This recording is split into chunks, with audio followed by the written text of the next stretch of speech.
अस्सलामुअलैकुम। उम्मीद करता हूँ आप लोग जो है वो खैर खैरियत से होंगे। तो आज जो है वो एक्सरसाइज 11.1 करेंगे, ठीक है। और तमाम क्वेश्चंस करेंगे 1 से लेकर 8 तक। एक और बात मेरी याद रखिएगा कि क्वेश्चन नंबर 2 से लेकर क्वेश्चन नंबर 8 मोस्ट इम्पॉर्टेंट हैं। एक क्वेश्चन पेपर में ज़रूर पूछा जाता है, तो ये आपने ज़रूर जो है वो करना है, छोड़ के नहीं जाना, वरना पेपर में आएगा मुश्किल हो जाएगी बात, ठीक है। अच्छा, ग्रुप में आप ज़रूर ऐड हो जाइएगा। ग्रुप की फ़ीस हमारी 2000 है, जिसमें आपको तमाम सब्जेक्ट के गैस पेपर, जिसमें मैथमेटिक्स भी होगा, सब मिलेगा। तमाम सब्जेक्ट के मॉडल पेपर का सॉल्व, उसी अलावा तमाम सब्जेक्ट के नोट्स भी इंशाल्लाह मिलेंगे। उसके अलावा टेस्ट सेशन, ग्रामर के टेस्ट, इसके अलावा हर सब्जेक्ट के टेस्ट आपको मिलेंगे, एमसीक्यूज़ मिलेंगे हर सब्जेक्ट के, फार्मूला मिलेंगे हर सब्जेक्ट के, ऐसे मिलेंगे, एप्लीकेशंस मिलेगी और बहुत सारा मटेरियल हम ग्रुप में जो है वो सेंड करेंगे आप लोगों के लिए। तो ग्रुप में आप लोग जो है वो ज़रूर ऐड हो जाइएगा। और फ़ीस इसकी 2000 है सालाना, ये पूरे ईयर के लिए है, ठीक है, ये पूरे ईयर के लिए। और इजी पैसा नंबर आ रहा होगा, उसी पे करिएगा। चलो अब जो है वो क्वेश्चन नंबर 1 से स्टार्ट लेते हैं और 8 क्वेश्चन तक करते हैं। स्टूडेंट, आपके पास है क्वेश्चन नंबर 1। अच्छा, उसमें लिखा हुआ है solve the right angle triangle ABC in which gamma equal to 90, A equal to 4 centimetre, B equal to 3 centimetre. देखो, बहुत आसान सवाल है। आपने जो मैं चीज़ें आपको बता रहा हूँ उसे याद रखना है। अक्सर कहा जाता है ना कि ये जो साइन कॉस पढ़ा है या अल्फ़ा बीटा गामा कहाँ यूज़ होता है, आज वो आप अपने आंखों के सामने यूज़ होता हुआ देखोगे। अच्छा, सबसे पहले देखो सवाल में क्या कहा, सवाल से ही सारी बातें निकालूंगा, कुछ भी रट्टा नहीं होगा। Solve the right angle triangle, यानी जो भी चीज़ सॉल्व करनी है वो राइट एंगल ट्राइंगल है। इस पे तो हमारी कोई भी लड़ाई नहीं है, ठीक है। ये राइट एंगल ट्राइंगल हो गया।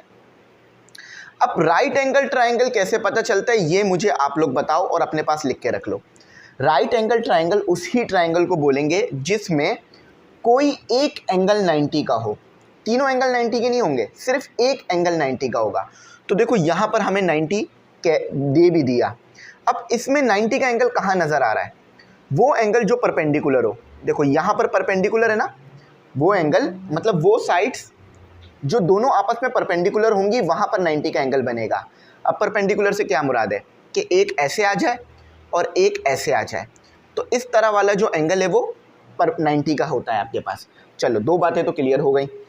अब मसला क्या है, इन्होंने तो कह दिया कि AB और एक एंगल दे दिया 90 का जो ये है। अब मुझे क्या पता कि मुझे C जो दिया हुआ है वो हाइपोटेन्यूस है या नहीं। भाई देखो, ये बात तो सबको क्लियर है ना कि ये हमारे पास होता है परपेंडिकुलर, ये होता है हमारे पास बेस, और ये होता है हमारे पास हाइपोटेन्यूस, है ना। अब मुझे क्या पता है, मुझे कैसे पता चलेगा कि बेस पता करनी है या हाइपोटेन्यूस? क्योंकि देखो, इन्होंने यहाँ पर सिर्फ A कहा है और यहाँ पर इन्होंने B कहा है और C मुझे पता करना है। सॉल्व से जब भी बोलेंगे ना, जब भी ये सॉल्व बोलेंगे, तो इसका मतलब ये होगा कि तीनों साइड्स आपने पता करनी है और तीनों एंगल आपने पता करने हैं। अब देखो, दो साइड्स तो गिवन है, यानी सिर्फ C पता करना है। चलो, ये बात तो क्लियर हो गई। एक एंगल तो गिवन है जो कि गामा है, दूसरे एंगल और कौन से होंगे? अल्फ़ा, ठीक है, ये भी आपने पता करना है, और बीटा। अब मेरी बात ज़रा यहाँ पर सुनो। हम यहाँ पर सपोज़ कर लेते हैं, हम सपोज़ क्या करेंगे कि परपेंडिकुलर जो है ना वो हमें A गिवन है। वैसे अगर एग्ज़ाम में क्वेश्चन आएगा ना तो ये आपको ये बात लिख के देंगे कि परपेंडिकुलर क्या है, बेस क्या है, लेकिन यहाँ नहीं लिख के दिया हुआ। तो हम सपोज़ करते हैं कि A जो है ना वो हमारे पास परपेंडिकुलर वाली साइड है जो कि है 4 मीटर की, और मैं सारे ऐसे ही सॉल्व करूँगा। और ये वाला जो एंगल है वो है हमारे पास गामा का, ठीक है, तो वो तो मैंने लिख दिया। बेस वाली साइड जो है ना वो है हमारे पास B। देखो, इसमें भी B है, इसमें भी B, तो बेस ले लेते हैं, ठीक है। ये वाली साइड जो है ना हमारे पास होगी C, जो हमें पता करनी है, ठीक है, जो हमें पता करनी है। इसी के साथ साथ हमें अल्फ़ा पता करना है, जो यहाँ पर बनेगा। यहाँ पर जगह नहीं है, मैं ऊपर बना रहा हूँ। और इसी तरह हमें पता करना है बीटा, जो कि हमारे पास ऊपर की तरफ बनेगा, ठीक है, बीटा जो कि हमारे पास ऊपर की तरफ बनेगा। तो ये हमने कुछ तरीक़ेकार ले लिए।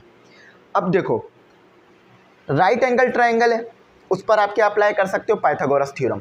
अब प्रैक्टिकल लाइफ में ये कहाँ पर होता है, एक छोटी सी एग्जांपल देता हूँ ताकि आपको ज़िंदगी भर बात याद रहे। आप हो यहाँ पर ज़मीन पे खड़े हुए हो, ठीक है। आपका जिगरी दोस्त एक बिल्डिंग पे यहाँ पे खड़ा हुआ है। ये बहुत ज़बरदस्त एग्जाम्पल देने जा रहा हूँ मैं, ठीक है, ये बहुत ज़बरदस्त खड़ा हुआ है, ठीक है, ये यहाँ पे खड़ा हुआ है आपका जिगरी दोस्त।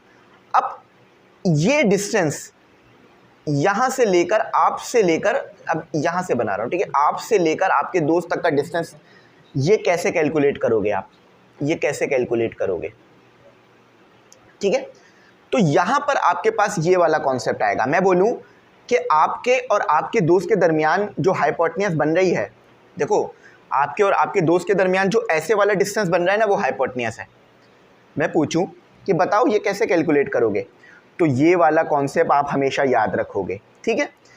अब मैं पूछूं कि आपके और आपके दोस्त के दरमियान, ये आप हो, ठीक है, ये आप हो, तो मैं इस पे लिख देता हूँ आप अली हो, ठीक है, और आपका दोस्त है बासित है। तो अली और बासित के दरमियान क्या एंगल बन रहा है, तो वो ये होगा, ठीक है, इसे आप अल्फ़ा कह दोगे। अच्छा, इसी तरह से मैं पूछूं कि यहाँ पर क्या एंगल बन रहा है, तो इसे आप बीटा कह दोगे, जो कि बासित आपके लिए बना रहा है। और यहाँ पर क्या एंगल बन रहा है, जो कि बिल्डिंग और बेस के दरमियान है। बेस यानी सरफेस, यहाँ पर तो बेस कहा जाता है लेकिन वैसे तो ये सरफेस होगा। तो वो क्या डिस्टेंस है, तो इसे आप बेस कह दोगे।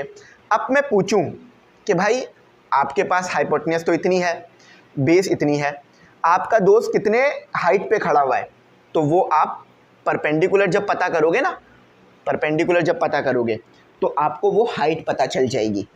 अब राइट एंगल ट्रायंगल के लिए एक बहुत ही मशहूर थ्योरम आता है, वो है पाइथागोरस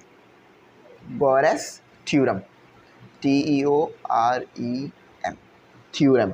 अच्छा, अब पाइथागोरस थ्योरम क्या कहता है, पाइथागोरस नहीं होता, गौरस होता है, ठीक है। पाइथागोरस थ्योरम क्या कहता है कि अगर आपके पास हाइपोटेन्यूस है तो वो बराबर होगी, हाइपोटेन्यूस का स्क्वायर जो है वो बराबर होगा परपेंडिकुलर के स्क्वायर के प्लस बेस के स्क्वायर के।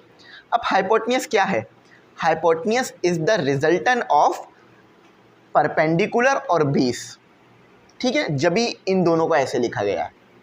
अब देखो हाइपोटेन्यूस क्या है, हाइपोटेन्यूस कुछ नहीं है, हाइपोटेन्यूस का स्क्वायर किसका स्क्वायर होगा, सी का स्क्वायर। देखो बगैर स्क्वायर के ले लो तो बात और अच्छी समझ में आ जाएगी, ठीक है। हाइपोटेन्यूस क्या है, सी है, मैंने यहाँ लिखा हुआ भी है एच, तो स्क्वायर है तो स्क्वायर कर लो। परपेंडिकुलर क्या है, ए है, अब दोनों का स्क्वायर कर लो। बेस क्या है, बेस आपके पास बी है, ऊपर बात लिखी हुई है, अब इसका भी स्क्वायर कर लो, इसका भी स्क्वायर कर लो। अच्छा, ये चीज़ मैं मिटा रहा हूँ क्योंकि ये तो मैंने आपको समझाने के लिए किया था काम, ठीक है। ये पहला वाला सवाल बहुत डिटेल में समझाऊंगा ताकि ज़िंदगी भर आपको बात याद रह जाए, ये मेरा मकसद है। अगर मुझे कोई ये चीज़ दे देगा तो मैं सॉल्व कर लूँगा प्रैक्टिकल लाइफ में कि मेरा दोस्त यहाँ खड़ा हुआ है, मेरे और इसके दरमियान कितना डिस्टेंस बन रहा है हाइपोटेन्यूस के तौर पर, तो मैं पता कर सकता हूँ। अच्छा, ये चीज़ें मिल गई, सारी बात क्लियर हो गई। अब मुझे चाहिए सी, तो अभी मैंने बता दिया कि एच क्या है, सी का स्क्वायर है, पी क्या है, ए का स्क्वायर है, बी क्या है, बी का स्क्वायर है, सी मुझे पता करना है, ए क्या है, ए मुझे गिवन है लेकिन 4 का स्क्वायर लिया जाएगा, बी क्या है, ये भी मुझे गिवन है, 16 हो गया प्लस 9 हो गया, तो सी आपके पास क्या आ रहा है 25, लेकिन उन्होंने सी स्क्वायर नहीं कहा है, सी का है, तो taking square root both side से आपका सी आ जाएगा, तो ये हो गया 5, ठीक है, 5 आ गया आपका, 5 आपकी वैल्यू आ गई। अच्छा, जब भी स्क्वायर रूट लिया जाता है ना तो प्लस माइनस में आ रही होती है वैल्यू, तो यहाँ पे मैं सिर्फ प्लस में ले रहा हूँ क्योंकि डिस्टेंस ऑलवेज प्लस होता है हमेशा, याद रखना डिस्टेंस प्लस में आ रहा होता है, तो इसलिए प्लस में लिखा है। अच्छा, मीटर, अगर यहाँ पर आपको मीटर यूनिट लिखा हुआ है तो सी भी मीटर में आएगा इस थ्योरम के मुताबिक। यहाँ पे सेंटीमीटर गिवन है तो यहाँ भी सेंटीमीटर, और नो यूनिट, सिर्फ यूनिट लिखा हुआ है तो यहाँ भी यूनिट आएगा। सी वाली बात तो क्लियर हो गई। अब आपने साइन पढ़ा है, साइन, साइन किसके बराबर होता है, हेयर वी यूज़ साइन। अब हम यहाँ साइन यूज़ करेंगे, कैसे यूज़ करेंगे ये मैंने आपको समझाना है। ये मेरी जिम्मेदारी है। अच्छा देखो, सिंपल तरीके से यूज़ होगा यहाँ पर साइन। आपने कौन सा वाला एंगल निकालना है, आपको ये वाला एंगल गिवन है, ठीक है, ये वाला एंगल गिवन है। सबसे पहले तो ये देख लो साइन होता क्या है। साइन हमेशा, साइन थीटा हमेशा आपके पास किस चीज़ के बराबर होगा, परपेंडिकुलर, परपेंडिकुलर यानी ये वाली साइड और हाइपोटेन्यूस के, हाइपोटेन्यूस यानी ये वाली साइड। अब देखो यहाँ पर लेंथ आएगा, लेंथ आएगी यहाँ पर। साइन आपके पास किसके बराबर होता है, और साइन आपके पास क्या दिया हुआ है यहाँ पर, साइन ये अल्फा आएगा। मैं भी सारी चीज़ें समझाता हूँ, टेंशन ना लो। अब हमारी इस चीज़ पे बहस है कि सर ये थीटा क्या है। देखो परपेंडिकुलर और हाइपोटेन्यूस, इसके सामने वाला जो एंगल बन रहा होगा ना वो थीटा होगा। बात समझ गए, परपेंडिकुलर और हाइपोटेन्यूस के सामने वाला जो एंगल होगा वो थीटा होगा। तो ये देखो मेरे पास ये एंगल आ गया, हमेशा ऐसा ही होगा। अच्छा अब परपेंडिकुलर क्या होगा, परपेंडिकुलर यानी ए। तो अब ज़रा इसको अपनी गिवन वैल्यूज़ के हिसाब से बनाते हैं। साइन हमेशा याद रखना, ये वाला एंगल नहीं लोगे, गामा नहीं लेना, ये वाला एंगल आपने लेना है, ये वाला एंगल। थीटा क्या हो गया, अल्फा।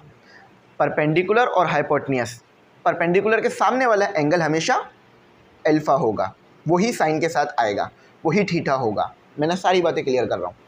परपेंडिकुलर क्या है, ए, क्योंकि देखो यहाँ पर आपको परपेंडिकुलर ए के बराबर दिया हुआ है तो ए लिखूंगा मैं। हाइपोटेन्यूस मुझे सी के बराबर दिया हुआ है तो सी लिखूंगा मैं। अब मुझे क्या पता करना था, अल्फा, तो इस तरह से अब अल्फा आ जाएगा। अब याद रखना इस बात को भी, हमेशा यही चीज़ रहेगी कि जब भी साइन को इक्वल टू के उस तरफ लेके जाओगे तो वो साइन से साइन इन्वर्स हो जाएगा। अब वैल्यू क्या है आपकी, ए जो कि है 4, और बी सी क्या है आपका, आपने निकाला था 5। तो इधर ज़रा कैलकुलेशन कर लेते हैं थोड़ी बहुत। तो अल्फ़ा क्या आ रहा है मेरे पास, अल्फ़ा मेरे पास आ रहा है, मैं कैलकुलेटर से करके दिखाता हूँ क्योंकि इसको निकालना भी सिखाना है। तो इस चीज़ को कैसे निकालोगे, देखो इन्वर्स लेना है ना, साइन नहीं चाहिए, साइन इन्वर्स। तो शिफ्ट दबाना, जैसे ही शिफ्ट प्रेस करोगे यहाँ पर आपको शिफ्ट का ऑप्शन मिलेगा। देखो शिफ्ट दोबारा हटा दूंगा तो शिफ्ट हट जाएगा, शिफ्ट दबाया तो यहाँ ऑप्शन आ गया। साइन दबाना, देखो साइन इन्वर्स में खुद आ गया। अब ये चीज़ दबा देना, 4 न्यूमरेटर में था, 5 डिनोमिनेटर में था। तो आपका जो अल्फ़ा वाला एंगल आया है वो आया है 53/13 डिग्री, ठीक है। ये तो आपका अल्फ़े की बात हो गई। बीटा भी चाहिए। अब बीटा के लिए आप लगा सकते हो यहाँ पर आप कॉस लगा सकते हो, कॉस एप्लीकेबल है यहाँ पर। कॉस क्या होगा, बेस अपॉन हाइपोटेन्यूस, लेकिन कॉस पे नहीं जाते हैं, थोड़ा और आसान करते हैं। आपको ये बात पता है, हमेशा इस बात को याद रखना हेयर, कि alpha plus beta plus gamma, ये मैं आर बना रहा हूँ लेकिन ये मैं गामा इस तरह का बनाना चाह रहा हूँ, ठीक है। चलो ऐसे बना लेता हूँ, गामा, इसको भी ऐसे कर देता हूँ, गामा, ये बराबर होगा 180। दुनिया का कोई भी ट्राइंगल उठा लो, जब तीनों एंगल का सम करोगे ना वो 180 आएगा। बात समझ आ रही है। ये तो राइट एंगल ट्राइंगल है, लेकिन कोई और ट्राइंगल दे देता हूँ मैं आपको, इस तरह वाला ट्राइंगल दे देता हूँ। अब ये राइट एंगल तो नहीं रहा है ना, लेकिन इस ट्राइंगल के तीनों एंगल का जब सम करोगे ना 180 आ जाएगा आपके पास। आप ये करके चेक करना कैसे, कि समझो ये वाला एंगल है, समझो ये वाला एंगल यूँ आ गया, ये वाला एंगल यूँ आ गया, ये वाला एंगल यूँ आ गया, तो ये पूरा एक 180 कंप्लीट करते हैं, ठीक है। बात समझ आ रही है, इस तरह होता है। तो हमेशा तीनों एंगल का सम 180 रहेगा। और ये फॉर्मूला आप कब अप्लाई करोगे, जब आपके पास 2 एंगल गिवन हो और तीसरा पता करना हो। लिख लो अपने पास, when you have 2 angles and you want to find third angle, so you will use this formula. Alpha आपको गिवन है, बीटा आपने पता करना है, गामा गिवन है, तो ये आपका आ गया। अल्फ़ा कितना गिवन है ऊपर ही मौजूद है, मैं जो चीज़ें आपने पता की हैं उससे मैं वो कर देता हूँ, यहाँ पे करा हुआ। अल्फ़ा कितना है आपको 53.13 प्लस एक और छोटी सी चीज़ बताऊँगा अभी मैं, बीटा मुझे पता करना है, प्लस 90 इक्वल टू 180। अच्छा तो जब मैं 90 को प्लस करूँगा 53.13 में तो मेरे पास आएगा 143.13 प्लस b इक्वल टू 180।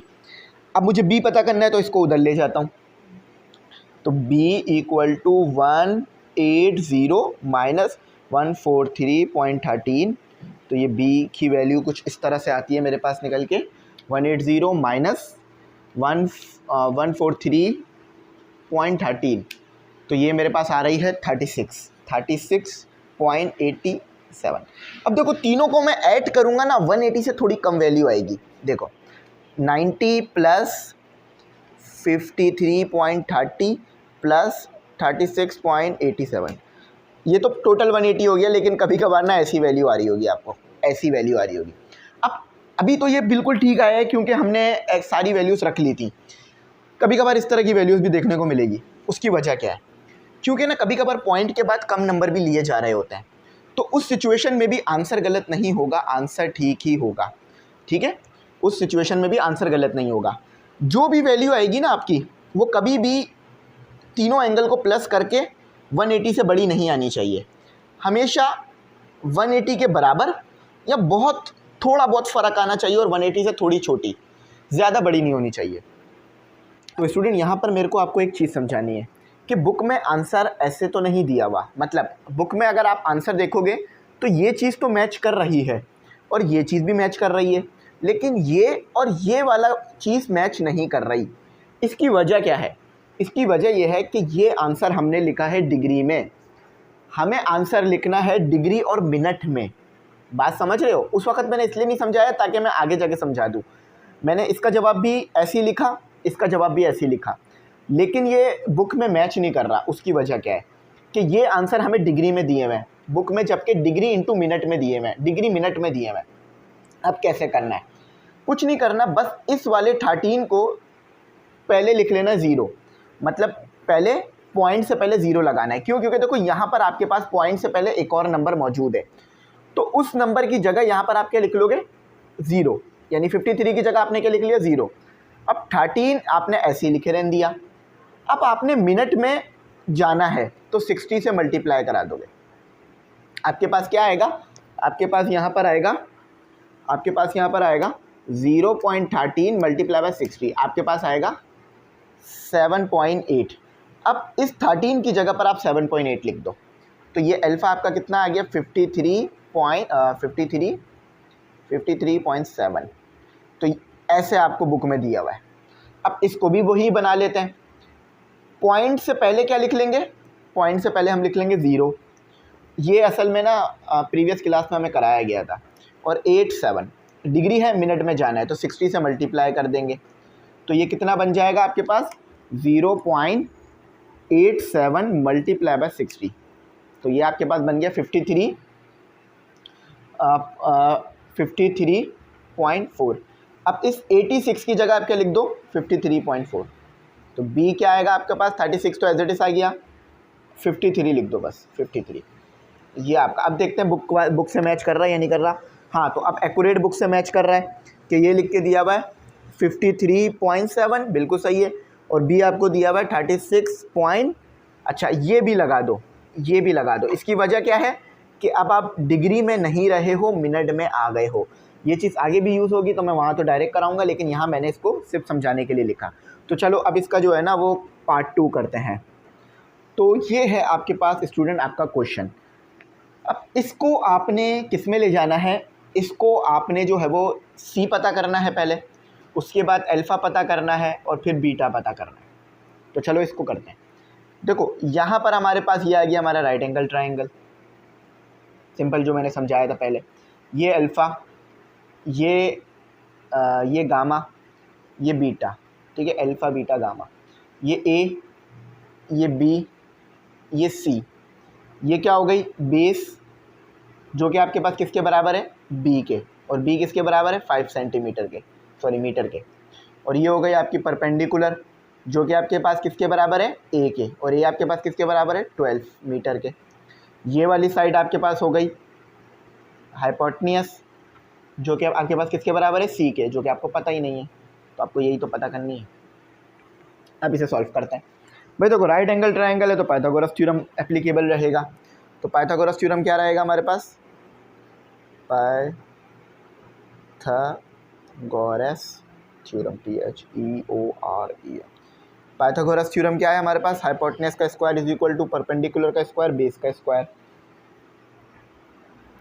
देखो भाई हाइपोटेनस क्या दिया हुआ है, हाइपोटेनस मैंने यहाँ लिख दिया C दिया हुआ है, परपेंडिकुलर क्या दिया हुआ है A दिया हुआ है, बेस क्या दिया हुआ है B दिया हुआ है। तो C का स्क्वायर इक्वल टू A का स्क्वायर प्लस B का स्क्वायर। अब आप बोलोगे सर PA ही है, सही है कोई मसला नहीं। अच्छा C क्या है वो आपको पता करना है, A क्या है आपके पास 12 का स्क्वायर है, B क्या है 5 का स्क्वायर है। देखो भाई 12 का स्क्वायर C 12 का स्क्वायर 144, ठीक है 144 आ गया आपके पास, और 25 आ गया आपके पास इसका स्क्वायर। तो C स्क्वायर इक्वल टू, अब इनकी वैल्यूज़ ज़रा चेक कर लो, 144 प्लस 25 इक्वल टू 169। अब यहाँ पे लूँगा मैं टेक स्क्वायर रूट। क्यों स्क्वायर रूट ले रहा हूँ, क्योंकि मुझे C चाहिए, C का स्क्वायर नहीं चाहिए, तो स्क्वायर हटाना होगा।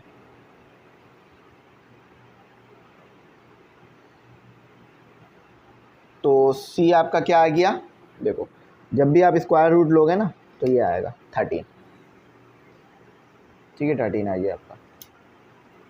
एक गलती है कि मीटर, अच्छा हेयर हम क्या यूज़ करेंगे साइन, हेयर हम साइन यूज़ करेंगे, साइन थीटा। अब साइन थीटा किसके बराबर होता है, साइन थीटा बराबर होता है परपेंडिकुलर अपॉन हाइपोटेन्यूस, अभी मैंने बताया। अच्छा देखो अब परपेंडिकुलर के सामने वाला एंगल आपके पास अल्फ़ा होगा, तो यानी थीटा यहाँ अल्फ़ा आएगा। परपेंडिकुलर आपको पता है, परपेंडिकुलर हम लिख देते हैं अगर एक और बार, A के बराबर है, और हाइपोटेन्यूस आपको पता है C के बराबर है। अब वैल्यूज़ को सब्स्टिट्यूट कर लेते हैं।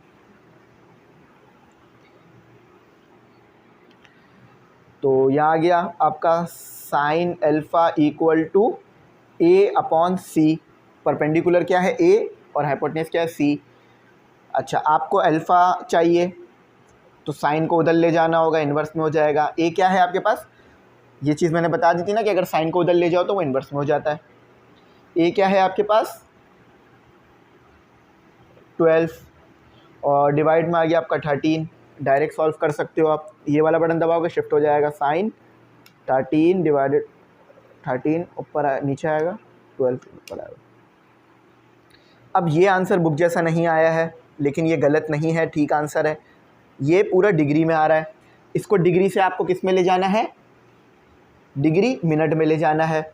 तो क्या करना होगा, 0.38 को उठा लिया, इसके साथ मैंने मल्टीप्लाई करा दिया 60, ऐसे लिख लो 60 मल्टीप्लाई करा रहे हो, तो ये कितने के बराबर आ जाएगा, 0.38 मल्टीप्लाई बाय 60 इक्वल आएगा 22.8 मिनट में आ गया ये। तो अल्फ़ा आपका कितना आ गया 67.22, ये आपका अल्फ़ा आ गया, ठीक है। तो स्टूडेंट यहाँ पर हमारा ये आ गया। अब हम यहाँ पर बीटा निकालेंगे, alpha plus beta plus gamma equal to 180। अच्छा एक बात याद रखना, अल्फ़ा तो आपका ये आ चुका है, लेकिन जब आप बीटा निकालने जा रहे हो ना तो अल्फ़ा ये पुट करना, अगर ये वाला पुट करोगे आंसर ठीक नहीं आएगा, क्योंकि डिग्री में है आपके पास 90 और डिग्री में ही है आपके पास क्या, डिग्री में ही आपको रखना होगा अल्फ़ा को भी, तभी आंसर ठीक आएगा। तो यहाँ पर मैं अल्फ़ा क्या पुट कर रहा हूँ 67.38। याद रखना ये नहीं पुट करना, ये पुट करना, वरना आंसर ठीक नहीं आएगा। Plus beta plus gamma equal to 180। अच्छा गामा हमें मिला हुआ है 90 है तो 90 रखेंगे डायरेक्ट। अच्छा अब इन दोनों को प्लस कर लेते हैं, 67.38 प्लस 90 आपके पास कितना आ रहा है 157.38 और प्लस बीटा इक्वल टू 180, उधर ले जाओ बीटा आ जाएगा 180 माइनस 157.38 बीटा आपका कितना आ रहा है 180 माइनस 157.38 इक्वल आ रहा है 22.62। लेकिन ये आंसर डिग्री का है, आपको डिग्री मिनट में चाहिए, तो इसको उठाओ 0.62, इसको मल्टीप्लाई कराओ 60 से, ठीक है। ये आपका कितना आ जाएगा 0.62 मल्टीप्लाई बाय 60 इक्वल, पॉइंट ज़रूर लगा लेना, तो ये आ गया आपका 37 आ गया। अब 62 की जगह रख दो ये जो 37 आया, तो बीटा का ये फाइनल आंसर है 22, ये डिग्री में है, और ये है 37। अच्छा, ये पॉइंट नहीं आता, जब आप ऐसे कर ले तो पॉइंट नहीं आता, ये आपका बुक जैसा आ गया। लो ठीक है, ये बुक जैसा बिल्कुल मैच करा दिया मैंने, जैसा बुक में दिया हुआ था वैसा कर दिया। चलो चेक करते हैं, बिल्कुल सही आया। तो बीटा आ रहा है 20, अच्छा ये 8 आ रहा है, तो राउंड ऑफ करोगे तो ये 8 ही बन जाएगा भाई, कोई मसले की बात नहीं है, ठीक है। और ये वाला बिल्कुल ठीक आया 67, 22 बिल्कुल ठीक है, सारा हमारे जवाब बिल्कुल ठीक आ गए हैं। याद रखना यहाँ पे पॉइंट नहीं डालना, क्योंकि ये डिग्री मिनट का फ़र्क हो चुका है इसमें। अब ये मैं कभी पढ़ाऊँगा तो डिटेल में समझाऊँगा फिर। अब मुझे जो है ना अपना पार्ट 3 करना है, इधर ही कर लेता हूँ, पार्ट 3 भी इधर ही से कर देता हूँ, क्योंकि क्वेश्चन सब सेम है, सब कुछ सेम दिया हुआ है, बस थोड़ी बहुत तब्दीली है, वो मैं आपको वीडियो में ही बताऊंगा, ताकि आप लोग अपने पास भी कर रहे हो ना तो ऐसे ही करना, ताकि आपको बात समझ में तो आए मैं कराना क्या चाह रहा हूँ। देखो क्वेश्चन 3 क्या कहते हैं, क्वेश्चन 1 के पार्ट 3 में क्या कहा जाता है कि ए जो है ना आपके पास 8 मीटर है, here is 8 metre, A is 8 metre, B आपके पास 6 मीटर है। तो बस ये तब्दीली है और कुछ तब्दीली नहीं है, बाकी सब सेम है। तो ये आपके पास ए कितना हो गया 8 मीटर, बी कितना हो गया आपके पास 6 मीटर। अब आपने वही तरीकाकार लगा के वैल्यूज़ को फाइंड कर लेना है, ठीक है। अल्फ़ा क्या है, बीटा क्या है, कैसे आया, सब आपको पता है। अब यहाँ पर देखो सी क्या दिया हुआ है मुझे, जो कि तो मुझे पता ही करना है। ए क्या दिया हुआ है मुझे 8 स्क्वायर, बी क्या दिया हुआ है मुझे 6 जो कि स्क्वायर। देखो तो यहाँ हो गया सी का स्क्वायर, 8 का स्क्वायर 64 प्लस 36 आ गया, सी का स्क्वायर निकालते हैं, 64 प्लस 36 100। अब देखो take square root, square root को मैं ऐसे बना रहा हूँ ताकि बात समझ में आ जाए। तो स्क्वायर लेना है तो ये इस पर स्क्वायर रूट लेना है, स्क्वायर रूट आ गया। तो सी आपके पास क्या आ गया 10, मीटर में लिखिएगा, सेंटीमीटर नहीं लिखिएगा, बिल्कुल ठीक है। चलो ये बात तो क्लियर हो गई हमारी, जो हमारा डाउट था वो यहाँ पे क्लियर हुआ। अब देखो मुझे यहाँ पे मैं यूज़ करूँगा here sine theta. Sine theta किसके बराबर आ रहा है मेरे पास, साइन थीटा मेरे पास बराबर आ रहा है परपेंडिकुलर डिवाइड हाइपोटेन्यूस। अच्छा, परपेंडिकुलर आपको क्या गिवन है ए, देखो वहाँ पर, हाइपोटेन्यूस आपको क्या गिवन है सी, देखो ये रहा। एंगल आपको क्या गिवन है अल्फ़ा, देखो ये रहा, और मैं समझा चुका हूँ। तो sine alpha equal to perpendicular कितना रखूँगा मैं 8, हाइपोटेन्यूस कितना 10, तो इधर ले आते हैं साइन इनवर्स 8/10, ठीक है। इधर कर लेते हैं बकिया काम, थोड़ा सा जगह ज़्यादा ले लेते हैं तो हमारे पास काफ़ी स्पेस है अभी भी। अच्छा, तो अब अल्फ़ा डायरेक्ट लिख लेता हूँ मैं, कैलकुलेटर से ऐसे ही निकालना जैसे मैं निकाल रहा हूँ, ताकि गलती की गुंजाइश कम हो जाए। 8/10, तो ये आ रहा है 53.13।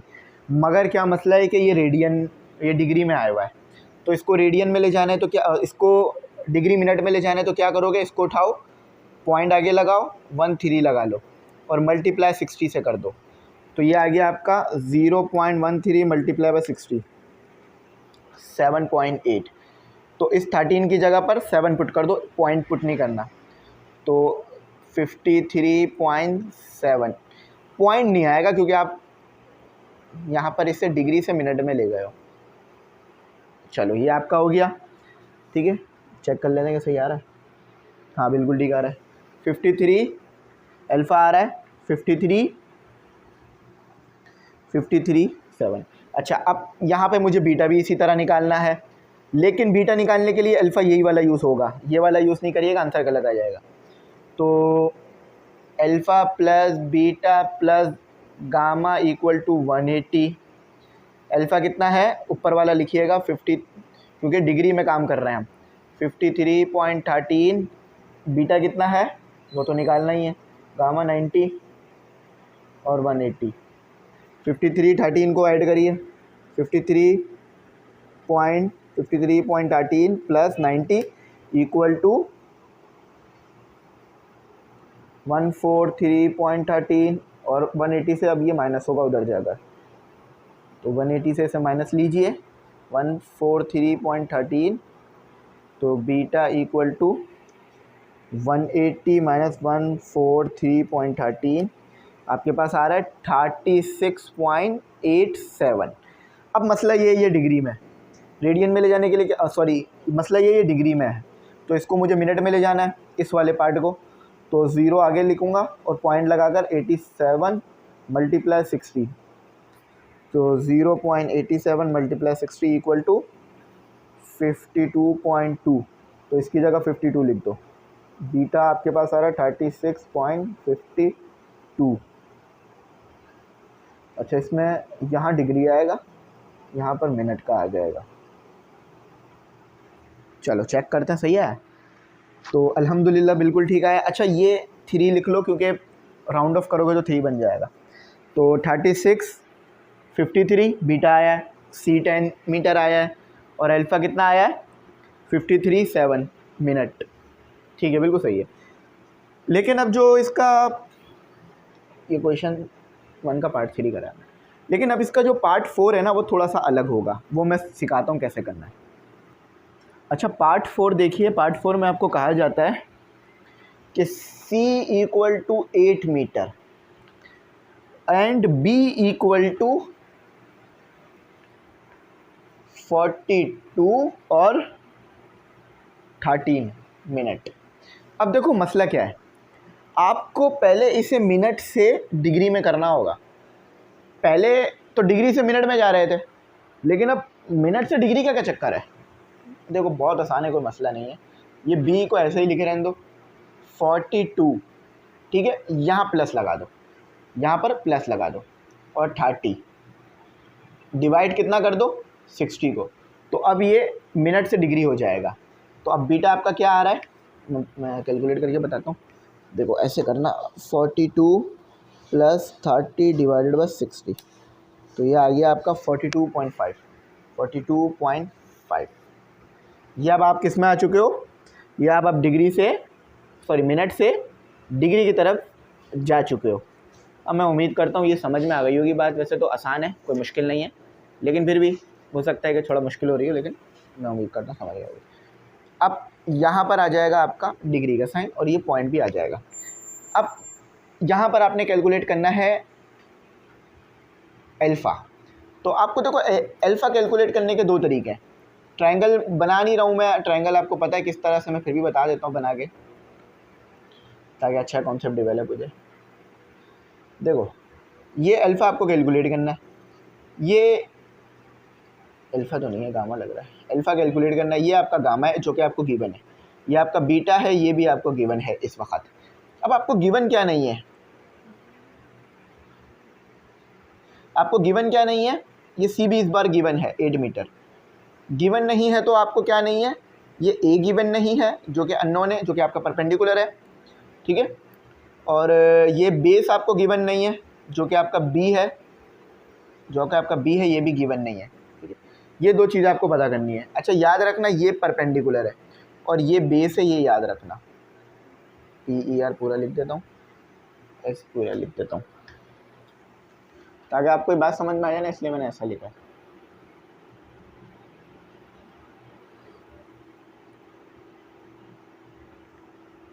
अच्छा अब आगे देखें, आगे बढ़ते हैं, आगे क्या करना है वही लगाएंगे यहाँ। Here alpha plus beta plus gamma equal to 180, alpha plus beta plus gamma equal to 180। और याद रखना इसमें हमेशा डिग्री में पुट करना, मिनट में पुट नहीं करना, क्योंकि मिनट में तो पॉइंट ही नहीं होता आपके पास।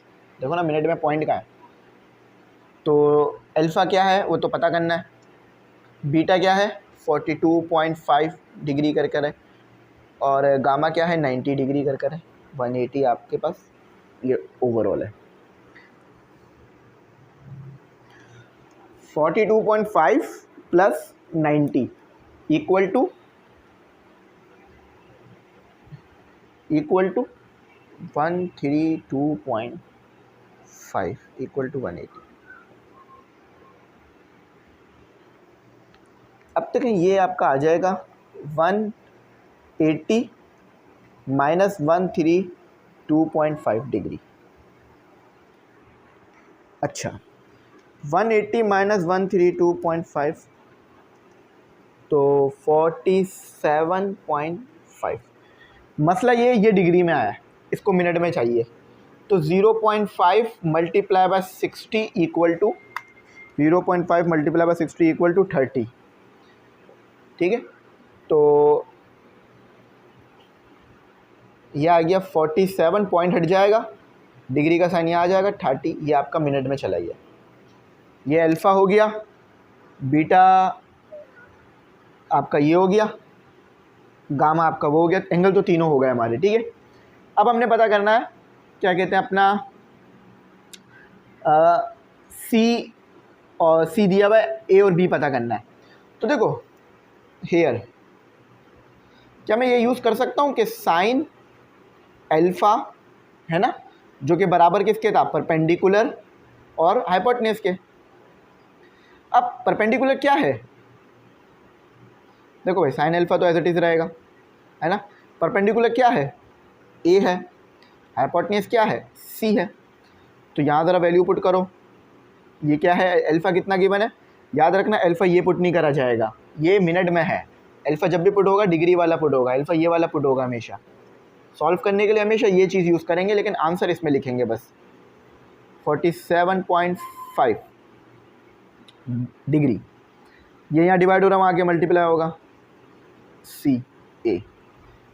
अच्छा साइन को ज़रा सॉल्व कर लो डायरेक्ट, साइन मैं दिखा देता हूँ, यहाँ इन्वर्स नहीं लेना। ठीक है, साइन 47.5 यही है ना, हाँ। तो ये आ रहा है आपके पास, अच्छा वैल्यूज़ बहुत ज़्यादा आ रही होंगी देखो, तो एक काम करना 0.737 इतना ले लेना बस, बहुत है। सी की वैल्यू आपको गिवन है 8, तो ये आपका ए आ जाएगा इस तरह से ना, और मीटर ही इसका यूनिट आएगा 737 मल्टीप्लाई बाई 8, तो ये आ रहा है 5। अब ये पॉइंट कर आ रहा है, मतलब इसमें पॉइंट काफ़ी ज़्यादा आ रहा है, तो कोई मसला नहीं है। मेरा तो ये आंसर आ रहा है 0.89, इसको राउंड ऑफ कर दूंगा ना तो पूरा 9 हो जाएगा। ठीक है, राउंड ऑफ की टेक्निक मैं फ़िज़िक्स में पढ़ा चुका हूँ, मुझे उम्मीद है आपको वो राउंड ऑफ की टेक्निक याद हो, वरना तो आप ज़रूर ये सोच रहे होंगे पता नहीं ये इतनी देर से कर क्या रहे हैं, बार बार ऐसे नंबर क्यों लिख रहे हैं।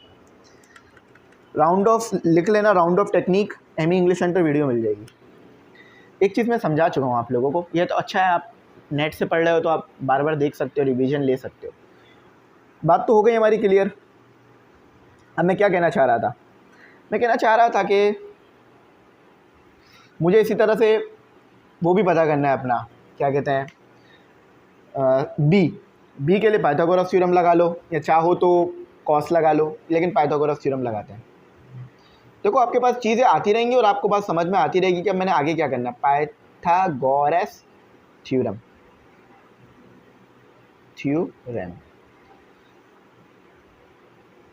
देखो पाइथागोरस थ्योरम के मुताबिक आपके पास सी का स्क्वायर इक्वल टू ए का स्क्वायर प्लस बी का स्क्वायर।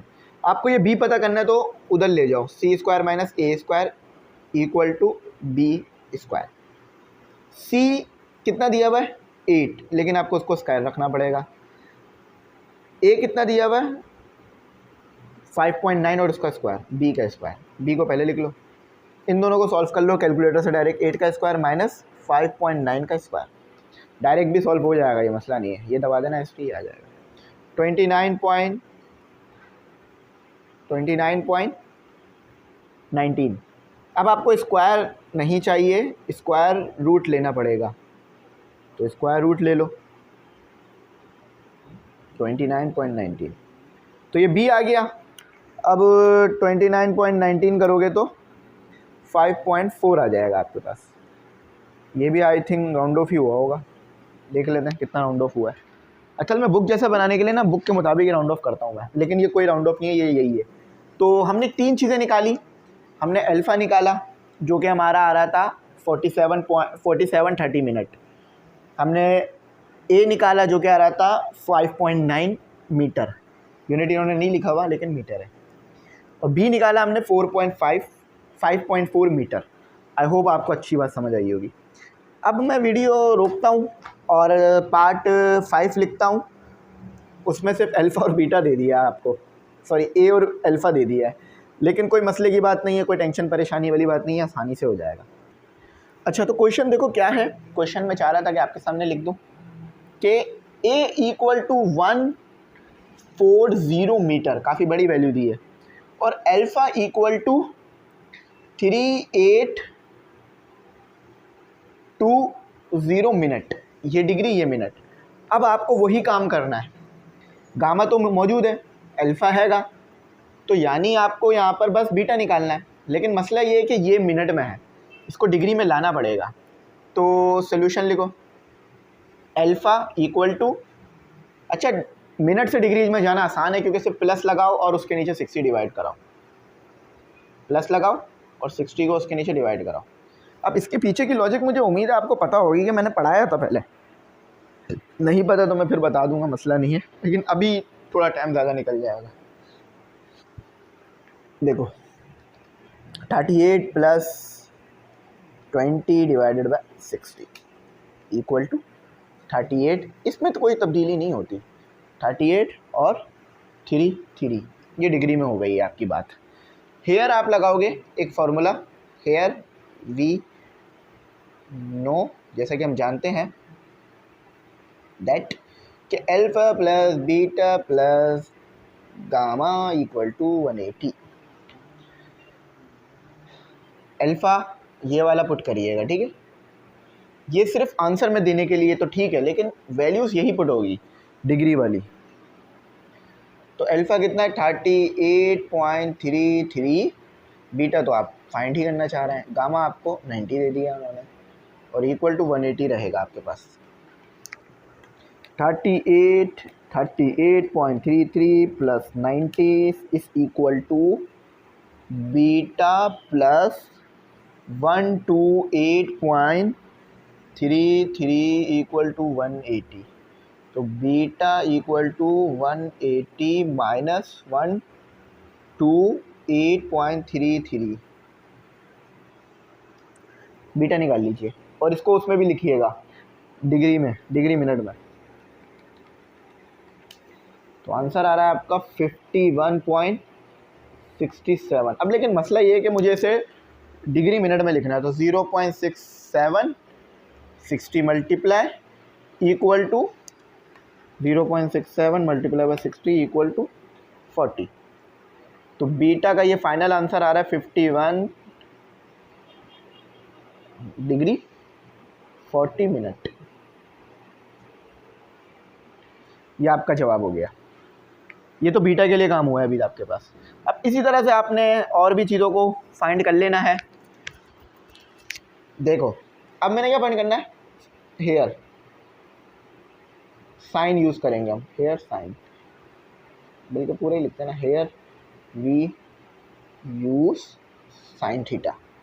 अब देखो साइन थीटा लिख देता हूँ, और परपेंडिकुलर और उसके बराबर होता है, आपको पता है हाइपोटेन्यूस। अब मैंने ड्रॉ नहीं किया, लेकिन आपको ये बात अच्छी तरीके से पता है कि यहाँ पर आपको हाइपोटेन्यूस निकालना है। चलो ड्रॉ करता हूँ। ये क्या है, ए है ना, ये क्या है सी, ये क्या है बी। अब देखो आपको सी पता करना है, आपको ए दिया हुआ है, ये रहा परपेंडिकुलर दिया हुआ है, तो आपको क्या करोगे, साइन थीटा को नीचे लाके डिवाइड कर दोगे और इसको ऊपर ले जाओगे। यहाँ लिख लो परपेंडिकुलर आपके पास कितने के बराबर है, ए के, ये परपेंडिकुलर है, ये बेस है, और ये तो हाइपोटेन्यूस ही है आपका। चलो डायरेक्ट ही हो गया, इधर ही बात समझ आ गई, ठीक है, इधर ही बात समझ आ गई ना कि परपेंडिकुलर ए है, बेस बी है, हाइपोटेन्यूस। नहीं समझ में आ रहा तो ये लो पूरा लिख देता हूँ, और ये पूरा लिख देता हूँ, ठीक है। और ये एंगल है अल्फ़ा जो कि यहाँ पर आएगा, sine alpha equal to A upon C. यहाँ से आपका सी तो इजीली आ जाएगा। तो C equal to A upon sine alpha. A क्या है 140, साइन अल्फ़ा क्या है, अल्फ़ा डिग्री वाला डालिएगा, ये वाला 38.33। अब एक मसला है, पता है मसला क्या है, मैं ज़रा दिखाता हूँ वो मसला क्या है। 140 अपॉन साइन को अलग से सॉल्व करना पड़ेगा। साइन को अगर डिनोमिनेटर में रख के सॉल्व करोगे ना मसला कर जाता है कभी कभार। अभी देखते हैं कर रहा है या नहीं कर रहा है। 38.33 देखा नहीं हो रहा ना, तो साइन को अलग से सॉल्व करना पड़ता है। 38.33 0.620। अब आप पॉइंट के बाद कम नंबर ले रहे हो तो आंसर में थोड़ा बहुत फ़र्क आ जाएगा, लेकिन मैं उसे राउंड ऑफ करके पूरा कर दूंगा। तो सी की वैल्यू ज़्यादा ही आनी चाहिए थी और वो ज़्यादा ही आएगी 8। आई थिंक मुझे लग रहा है इसका 126 जवाब दिया हुआ होगा। हाँ राउंड ऑफ किया उन्होंने, तो 7 तक राउंड ऑफ कर दो, ठीक है। अब इसी तरह आपने निकालना है एक और इसका भाई बीटा। तो हेयर पाइथागोरस थ्योरम लगाते हैं।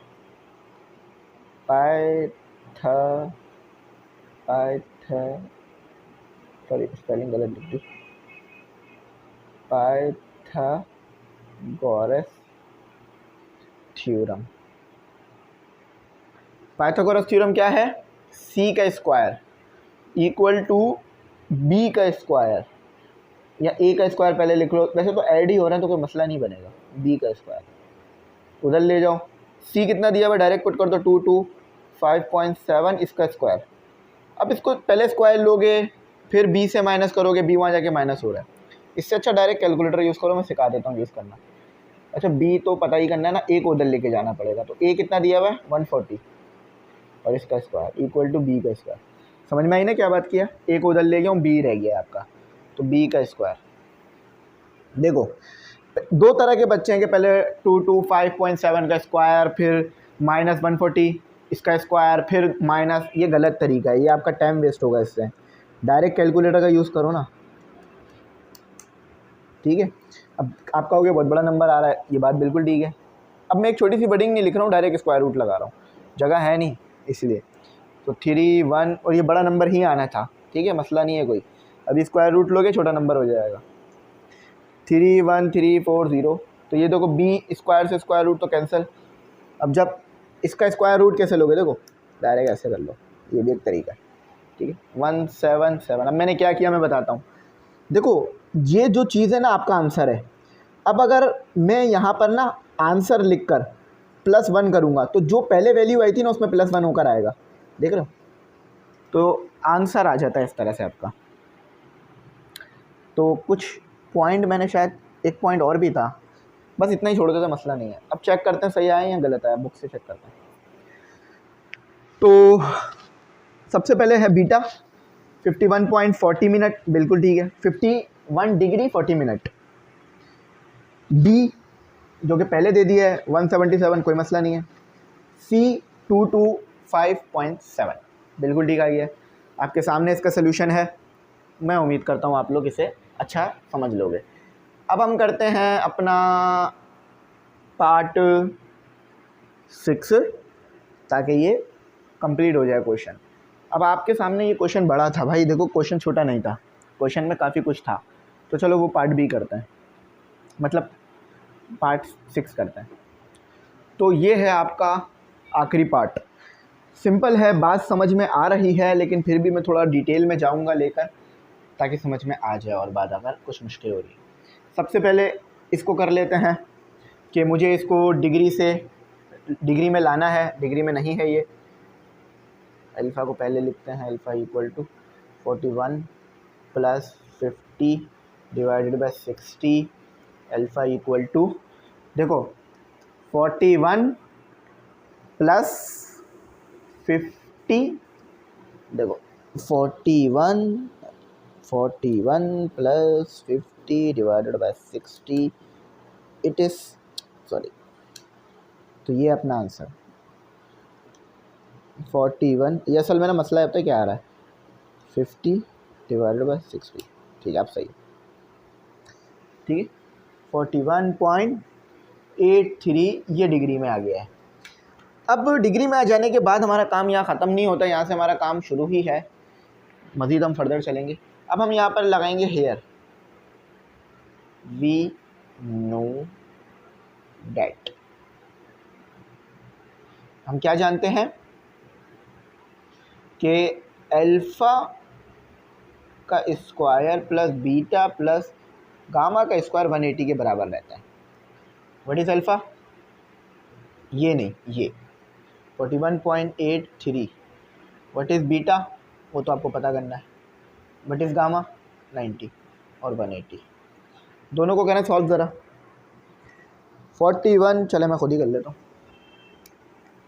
41.83 प्लस 90 जो रहेगा आपके पास 131, बीटा इक्वल टू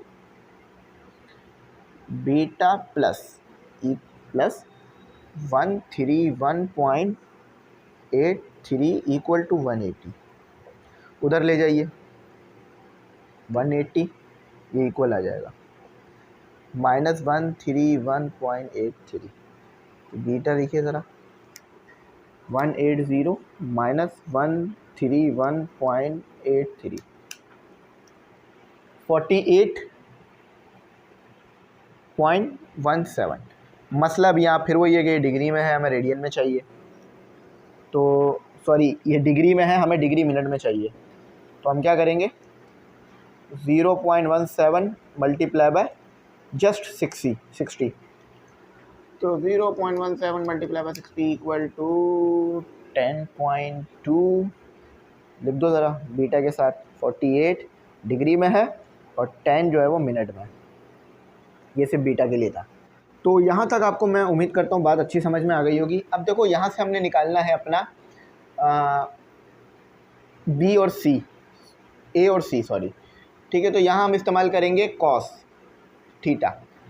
तो देखो कॉस अल्फ़ा मतलब कॉस थीटा लिख देता हूँ पहले, cos theta equal to base divided by hypotenuse. अब एक ट्रायंगल ड्रॉ करूँ तो आपको बात समझ में आ जाएगी कि क्या क्या मिला हुआ है, क्या क्या नहीं मिला हुआ। ये तो सी होता है जिसे हम एच बोलते हैं यानी हाइपोटेन्यूज, ये बेस होती है हमारी जिसे हम बी बोल रहे हैं, ये परपेंडिकुलर है जिसे हम अपना ए बोल रहे हैं, और ये हमारा अल्फ़ा है। यहाँ आप बीटा रख लेते हैं, मसला नहीं है, ठीक है, सॉरी बीटा रख लेते हैं, मसला नहीं है, ये अल्फ़ा ही रहेगा, ये अल्फ़ा रख लिया हमने, ठीक है। तो इसको जो है वो वहाँ से सॉल्व कर लेते हैं कि कॉस के जगह पे क्या आ गया आपका अल्फ़ा आ गया, बेस की जगह पे मैंने क्या रख दिया, बी रख दिया, हाइपोटेन्यूज की जगह मैंने सी रख दिया। वैल्यूज़ पुट करता हूँ, कॉस अल्फ़ा गिवन है हमें 41.83, यही डालिएगा, ये वाला अल्फ़ा नहीं डालिएगा क्योंकि वो मिनट में गया हुआ है। बी क्या है आपके पास, बी आपने निकाला है या गिवन होगा आपको, बी आपको है 30.8 गिवन है, सी आप फाइंड कर लीजिए इससे, तो 30.3, ठीक है। कॉस को नीचे ले आइए, कॉस 41.783, तो 30.8 डिवाइडेड बाय कॉस देख लीजिए, कॉस 41.83 आपके पास कितना आ रहा है, 0.74, तो 30 divided by 8 0.74 equal to 41.62। Book में चेक करते हैं, ऐसे ही आएगा, थोड़ा सा फ़र्क है, राउंड ऑफ करेंगे तो बुक जैसा बन जाएगा, मसला नहीं, ठीक है। तो ये मीटर में आ गया। अब इसी तरह से हमने निकालना है अपना ए, बी और सी आ गया, ए नहीं आया अभी तक, तो पाइथागोरस थ्योरम, जैसे ही मसला हो ना फ़ौरन पाइथागोरस थ्योरम लगाना है। तो सी का स्क्वायर इक्वल टू ए का स्क्वायर प्लस बी का स्क्वायर, चलो ए चाहिए ना, सी का स्क्वायर माइनस बी का स्क्वायर इक्वल टू ए का स्क्वायर, सी क्या है 41.62, इसका स्क्वायर माइनस ये वाली वैल्यू गलत नहीं होनी चाहिए, ये गलत हो गया तो ये आगे पीछे तो कोई मसला नहीं है, क्योंकि हम पूरे नंबर नहीं ले रहे ना, इसलिए ऐसा हो रहा है। जैसे कि देखो ना, कॉस अगर मैं सॉल्व करूँ, कॉस 41.83, तो वो आ रहा था, बड़े ज़्यादा नंबर आ रहे थे उसमें, पीछे भी नंबर थे, लेकिन हमने कम नंबर लिए इसलिए ऐसा होता है। तो 30.8 का स्क्वायर इक्वल टू ए का स्क्वायर। ए को इधर लिख लेते हैं पहले।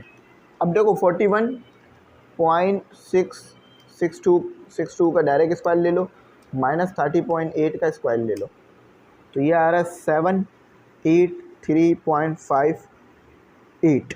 अब स्क्वायर रूट ले आओ, वर्डिंग नहीं लिख रहा हूँ लेकिन आपको पता है स्क्वायर रूट आएगा।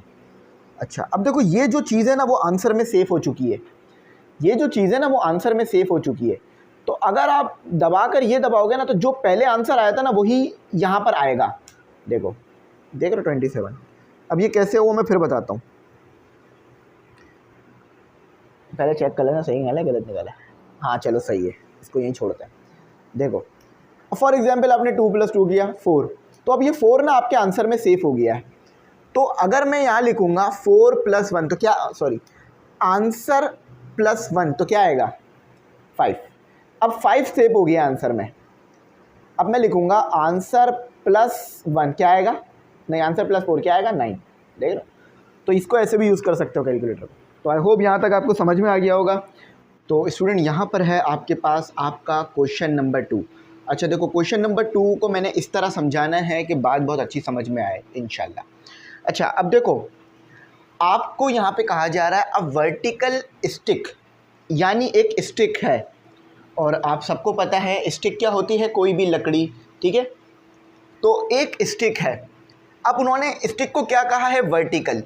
देखो जब भी वर्टिकल कहा जाए ना तो इसका मतलब है कि स्टिक यूं खड़ी हुई है, ठीक है, उसका मुंह आसमान की तरफ है, ठीक है, उसका मुंह आसमान की तरफ है, तो वर्टिकल स्टिक कहा है। और ये वर्टिकल स्टिक कितने की है, देखो एक एक वर्ड समझो और डेटा निकालो, बात बहुत अच्छी समझ में आएगी। वर्टिकल स्टिक कहा, कितने की कहा, 16 सेंटीमीटर, बल्कि 16 मीटर की है। अच्छा उसके बाद आपको कहा जा रहा है कास्ट अ शेडो, समझो इस स्टिक के पीछे सूरज रखा हुआ है, या सूरज है, सूरज हम रखते तो नहीं है, सूरज होता है, ठीक है। तो सूरज की रोशनी इस तरफ आएगी, है ना, सूरज की रेस इस तरफ आएंगी ना, इस तरफ आएंगी, तो शेडो किस तरफ पड़ेगी, इस तरफ पड़ेगी। अब शेडो समझ लो, ये शेडो आ गई आपके पास, ये शेडो आ गई, ये शेडो आ गई। अब शेडो, जो शेडो परछाई पड़ रही है, परछाई का भी आप साइज़ मेजर कर सकते हो। फॉर एग्जांपल देखो मेरे हाथ की परछाई, अगर मैं चाहूँ तो यहाँ से लेकर यहाँ तक इसकी लेंथ मेजर कर सकता हूँ कितनी परछाई है। तो ये हो गई मेरी परछाई, ठीक है, मेरा साया। एक बार मैंने शेर पढ़ा था ना, आपको याद होगा, वैसे शेर का टाइम तो नहीं है अभी, चलो पढ़ते हैं, बाद में शेर सुनाऊंगा, कि सोचा था अपने बहुत हैं, पलट के देखा है तो साया हम सफ़र निकला। याद होगा ये शेर मैंने काफ़ी आप लोगों को कहा था। अच्छा तो अब देखो आगे क्या कहते हैं, 12 सेंटीमीटर लॉन्ग शेडो, लॉन्ग यानी ज़मीन पर एक शेडो बन रहा है जिसकी साइज़ है 12 सेंटीमीटर की। बात क्लियर हो गई, बहुत अच्छी बात समझ आ गई। अब यहाँ पर कहा जाता है find the angle of elevation, ये वर्ड आपको बड़ा टेंशन देगा। ये एलिवेशन क्या है सर, ये बताएं। बहुत सिंपल चीज़ है, कोई टेंशन वाली बात नहीं है। ये सवाल का जवाब ना 2 लाइनों का है, लेकिन असल चीज़ें समझाना, तो वो समझा रहा हूँ। अच्छा यहाँ पर याद रखना कि शायद यहाँ पर मुझे लग रहा है कोई मिस्टेक है, ये मीटर देना चाह रहे होंगे, गलती से सेंटीमीटर दे दिया, तो इसको हम मीटर रख के सॉल्व करेंगे, ठीक है। अभी मैं इस बात को आपको बताऊँगा कि मैं ऐसा क्यों कर रहा हूँ। पहले समझ लो एंगल ऑफ एलिवेशन क्या होता है और एंगल ऑफ डिप्रेशन क्या होता है, क्योंकि डिप्रेशन और एंगल ऑफ एलिवेशन एक साथ ही पढ़े जाते हैं। ये आपके पास हॉरिजॉन्टल है, हॉरिजॉन्टल। अब हॉरिजॉन्टल लाइन कौन सी होती है, सबसे पहले ये समझ लो। हॉरिजॉन्टल लाइन वो लाइन होती है जो कि ज़मीन के साथ साथ चल रही होती है। फॉर एग्जांपल ये बोर्ड मेरा ज़मीन पे रखा हुआ है, पेन अभी ज़मीन के हॉरिजॉन्टल है या वर्टिकल है, देखो ज़मीन के बिल्कुल साथ है पेन, तो हॉरिजॉन्टल हो गया। देखो लाइन, अब ज़मीन के परपेंडिकुलर है मेरा पेन, तो क्या हो गया, वर्टिकल हो गया। बात समझ आ रही है। अब इसको यूं करके बना लो अगर चाहो तो, क्योंकि मैंने यहाँ पर ऐसे बनाया ना इसलिए, क्योंकि बोर्ड में तो मैं ऊपर की तरफ नहीं शेप बना सकता ना, इसलिए। अच्छा तो हॉरिजॉन्टल लाइन ये हो गई आपकी हाइपोटेन्यूस, लेकिन इसको आप एक और भी चीज़ कहते हो, लाइन ऑफ साइट। अब ये साइट का क्या मतलब है ये समझो। लाइन ऑफ साइट का मतलब एक इंसान यहाँ से देख रहा है, ठीक है, एक इंसान की ये आंख बना दी मैंने, तो वो ऊपर की तरफ देखेगा ना, है ना, ऊपर की तरफ देखेगा। तो उसकी जो लाइन होगी, यानी उसकी आंखें कोई भी चीज़ जो देख रही होंगी वो स्ट्रेट लाइन में देख रही होगी। देखो ना, अगर मैं इस बोर्ड के पीछे ये मैंने एक डॉट बनाया और इसे छुपा दिया, क्या आपको नज़र आ रहा है? नहीं। क्यों? क्योंकि आपकी लाइन स्ट्रेट लाइन में देख रही है, आपकी आँख स्ट्रेट लाइन में देख रही है। अगर आपकी आँख कोई चीज़ कर्व करके देख सकती तो फिर ये डॉट भी आपको नज़र आ रहा होता। तो आपको डॉट क्यों नज़र नहीं आ रहा? क्योंकि आपकी आँख एक स्ट्रेट लाइन में देखती है। तो इसीलिए लाइन ऑफ साइट वो लाइन जो कि आपकी आँख और ऑब्जेक्ट के दरमियान का डिस्टेंस है। फिर बताता हूँ, ये ऑब्जेक्ट है हमारा। लाइन ऑफ साइट कौन सी लाइन है? वो लाइन, वो डिस्प्लेसमेंट या वो लाइन जो आँख और ऑब्जेक्ट के दरमियान बन रही है। लाइन ऑफ साइट वो लाइन है जो आँख और ऑब्जेक्ट के दरमियान बन रही है। हमेशा स्ट्रेट लाइन होगी, कभी भी ये जो है वो कभी भी ये लाइन जो है वो आपके पास कर्व नहीं होगी, ना ही मुड़ी हुई होगी, हमेशा स्ट्रेट होगी। तो हॉरिजॉन्टल लाइन समझ गए, जो सरफेस के बिल्कुल आपके पास पैरेलल हो। और उसके बाद आप लाइन ऑफ साइट जो है वो समझ गए कि वो लाइन जो आँख और ऑब्जेक्ट के दरमियान बन रही है। अब इन दोनों के दरमियान जो एंगल बनेगा ना, उसे कहेंगे हम एंगल ऑफ एलिवेशन। इस एंगल को क्या कहा जाएगा? Angle of elevation. ये हो गया आपका एंगल ऑफ एलिवेशन। अच्छा, एंगल ऑफ एलिवेशन तो यानी समझ लो यहाँ पर आप खड़े हुए हो और आपकी आँख यहाँ से कुछ देख रही है, ठीक है, आपकी आँख यहाँ से कुछ देख रही है, तो वो सूरज को देख रही है, समझ लो। तो ये वाली जो लाइन हो गई वो कौन सी हो गई? Line of site. ये वाली लाइन कौन सी हो गई? Vertical line. और ये वाली लाइन कौन सी हो गई?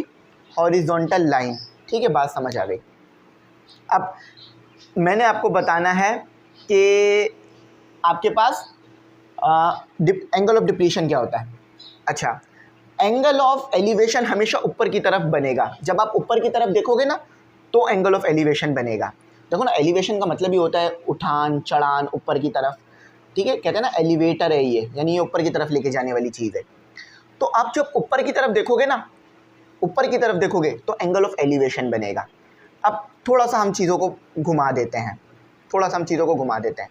अब आप एक हाइट पर आ गए हो बिल्डिंग की, ठीक है, तो ये आपकी आँख हो गई, ये आपकी आँख हो गई, और यहाँ पर ऑब्जेक्ट आ गया। ये वाली जो हॉरिजॉन्टल लाइन है, क्या मैं इधर बना सकता हूँ? जी सर, बिल्कुल आप बना सकते हैं। तो यहाँ पर जो एंगल बनेगा, ये अभी भी आपके पास क्या है? लाइन। ये अभी भी क्या है आपके पास? लाइन ऑफ साइट ही है आपके पास, SIGHT। लेकिन अब ये डाउनवर्ड बन रही है। तो जब भी आप ऊपर से नीचे देखोगे, ये याद रखना, ये हॉरिजॉन्टल लाइन है, मैं फिर लिख रहा हूँ यहाँ पर, हॉरिजॉन्टल लाइन, LINE लाइन, ठीक है। ये हॉरिजॉन्टल लाइन, यही वाली हॉरिजॉन्टल लाइन मैंने ऊपर बना दी है, समझ लो। पेन यहाँ रखा हुआ था, मैंने यहाँ रख दिया, कोई मसला नहीं। अब जब आप नीचे की तरफ देखोगे ना, तो ये जो एंगल बनेगा इसे आप कहोगे एंगल ऑफ डिप्रीशन। डिप्रीशन से बात ही समझ में आ रही है कि वो एंगल जो नीचे की तरफ बनेगा, DEP, डिप, RESSION, डिप्रीशन। ठीक है, बात समझ आ गई। नीचे देखोगे तो हॉरिजॉन्टल लाइन और लाइन ऑफ साइट, उसके दरमियान जो एंगल होगा वो एंगल ऑफ डिप्रीशन होगा। ऊपर की तरफ देखोगे, यानी टॉप ऊपर की तरफ देखोगे, तो हॉरिजॉन्टल लाइन और लाइन ऑफ साइट के दरमियान जो एंगल होगा वो एंगल ऑफ एलिवेशन होगा। इस चीज़ को बहुत अच्छी तरीके से अपने पास बना लो, मैंने बहुत प्रॉपर डायग्राम ड्रॉ की है। तो ये एंगल है आपके पास। अब ये एंगल मैंने ऐसे बनाया, तो इसको प्राइम कर लो, अलग हो जाएगा ना, अलग अलग महसूस होगा। अच्छा, अब देखो हमें पता क्या करना है। वो कहते हैं एंगल ऑफ एलिवेशन पता करो, यानी आँख ऊपर की तरफ देख रही है, तो लाइन ऑफ साइड ये वाली हो गई और हॉरिजॉन्टल लाइन ये हो गई। तो यहाँ पर आपके पास ये अल्फ़ा बनेगा। थीटा भी कह सकते हो, कोई मसला नहीं है, मैं थीटा कह लेता हूँ ताकि आप लोगों को मसला ना हो। देखो, एंगल को थीटा कहो अल्फ़ा कहो एक ही बात है। अच्छा, अब मेरे पास क्या गिवन है? क्योंकि ये राइट एंगल ट्राइंगल है, हमें पता है, मैं यहाँ लिखता हूँ, here we have right angle triangle. हमारे पास एक राइट एंगल ट्राइंगल है, बात तो क्लियर है। अब देखो ज़रा मेरी बात सुनो, ये चीज़ क्या है, बेस है ना। देखो ना यहाँ पर परपेंडिकुलर बन रहा है, 90 का एंगल बन रहा है, 90 का एंगल आप देख के भी पहचान सकते हो। तो यहाँ पर आपके पास क्या बन रहा होगा, बेस। यहाँ पर क्या बन रहा होगा, परपेंडिकुलर, सिर्फ पी लिख रहा हूँ। और यहाँ पर क्या बन रहा होगा, हाइपोटेन्यूस। हाइपोटेन्यूस ही आपके पास लाइन ऑफ साइट है, बेस ही आपके पास हॉरिजॉन्टल लाइन है, ठीक है, याद रखना। तो मुझे निकालना है ये वाला एंगल, यहाँ पर यूज़ करूँगा मैं, here we use tan theta. क्यों टेन थीटा ही क्यों यूज़ कर रहा हूँ, उसकी वजह है, अभी आपको समझ में आएगा। क्योंकि टेन थीटा रेशो होता है परपेंडिकुलर अपॉन बेस का। बात समझ आई। देखो परपेंडिकुलर तो मुझे गिवन है 16 सेंटीमीटर, बेस मुझे गिवन है 12 सेंटीमीटर। तो मेरे पास ये एंगल आ जाएगा और यही एंगल क्या होगा, एंगल ऑफ एलिवेशन। बहुत डिटेल समझा दी मैंने आपको, ठीक है। तो मुझे उम्मीद है अब कोई बच्चा टेंशन नहीं लेगा कि सर ये कैसे आया। तो परपेंडिकुलर क्या है 16, बेस क्या है 12, और आखिरी में एंगल निकाल लेते हैं। अब कैलकुलेटर से देखें कैसे निकालते हैं, कैलकुलेटर से देखते हैं कि कैसे निकलेगा। तो कैलकुलेटर से यहाँ पर ऐसा निकलेगा, ये शिफ्ट दबेगा क्योंकि इन्वर्स लेना चाह रहे हो, और टाइम लगेगा। अच्छा यहाँ पर ध्यान रखना कि यहाँ पर आर नहीं लिखा हुआ हो, डी लिखा हुआ हो, ठीक है। तो 16 डिवाइडेड बाय 12 ये आ रहा है आपका, पर ये सही नहीं है, मतलब वैल्यू सही आई है मगर सही नहीं है। क्यों, क्योंकि ये डिग्री में आंसर है, आपको आंसर डिग्री मिनट में ले जाना है। तो कैसे लेके जाओगे, बहुत सिंपल काम है। इसको उठाओ, 0.13 को उठाओ, मल्टीप्लाई कर दो 60 से, क्या आ रहा है ज़रा देखो, 0.13 मल्टीप्लाई बाय 60 7.8 है ना। तो अब इस 13 की जगह पे लिख दो 53.7। ये मिनट पॉइंट नहीं आता, ठीक है, ये डिग्री हो गया, ये मिनट हो गया, ये आंसर है। चेक करो ग्लॉसरी में क्या यही जवाब है, बिल्कुल यही जवाब दिया हुआ है। देखो बात बहुत अच्छी समझ में आई होगी, मुझे उम्मीद है। नीचे से ऊपर देखोगे एंगल ऑफ एलिवेशन बनेगा, ऊपर से नीचे देखोगे हॉरिजॉन्टल लाइन और लाइन ऑफ साइट के दरमियान एंगल ऑफ डिप्रीशन बनेगा। अब अगला सवाल एंगल ऑफ डिप्रीशन के मुताबिक आएगा, तो वो क्वेश्चन लिखता हूँ और कराता हूँ आपको। तो स्टूडेंट यहाँ पर है आपके पास आपका क्वेश्चन नंबर 3। कहा जाता है find the distance of a man. एक आदमी है, वो एक जगह पे खड़ा हुआ है और वो टावर से कितना दूर खड़ा हुआ है, इसका आपने डिस्टेंस मेजर करना है। ये देखो कह रहे हैं find the distance of a man from the foot of a tower. ये एक टावर है, एक बिल्डिंग है, टावर कह लो, और ये एक आदमी है। ये वाला डिस्टेंस मेजर करिए, कह रहे हैं ना find a distance from the man, find the distance of a man from the foot of a tower. ये टावर है और ये आदमी है, इन दोनों के दरमियान क्या डिस्टेंस है ये आपने मेजर करके बताना है, ठीक है। अच्छा टावर कितना ऊंचा है ये आपको दिया हुआ है, टावर की ऊंचाई है 169 मीटर। अच्छा ये आपको पता है, ये आपके पास बेस होगी, ये आपके पास परपेंडिकुलर होगी। अच्छा ये हो गई आपकी लाइन ऑफ साइट या हाइपोटेन्यूस भी आप इसे कह सकते हो, ठीक है। अब एक और चीज़ भी दी हुई है, अगर angle of depression of a man from its top is, तो एंगल ऑफ डिप्रेशन आपको दिया हुआ है, यानी अगर आदमी यहाँ होता तो उसका एंगल ऑफ डिप्रेशन यहाँ बनता। आप एंगल ऑफ डिप्रेशन कैसे बनाओगे, यहाँ पर एंगल ऑफ डिप्रेशन बनेगा। तो ये एंगल ऑफ डिप्रेशन आपको गिवन कर दिया गया है, ठीक है। अब एंगल ऑफ डिप्रेशन की वैल्यू क्या दी हुई है, 48:30 मिनट, ये मिनट में है। अब याद रखना जो एंगल ऑफ डिप्रेशन की वैल्यू आ रही है वही एंगल ऑफ एलिवेशन की वैल्यू भी होगी, क्योंकि एंगल ऑफ एलिवेशन भी किसके ऊपर बन रहा है, हॉरिजॉन्टल लाइन और लाइन ऑफ साइट। इसी तरह से आपने इस हॉरिजॉन्टल लाइन को यहाँ पर उठा के रख दिया, यही हॉरिजॉन्टल लाइन थी, इसको यहाँ पर उठा के रख दिया, तो यही हॉरिजॉन्टल लाइन है और यही लाइन ऑफ साइट है। तो वहाँ पर भी जो एंगल बनेगा वो भी वही होगा जो यहाँ पर बन रहा है। तो ये ऊपर वाली लाइन क्या है आपके पास, हॉरिजॉन्टल लाइन, मैंने थोड़ी देर पहले बता दिया था आपको, अल्फ़ा। तो जो वैल्यू इसकी आई है वही अल्फ़ा की भी आएगी।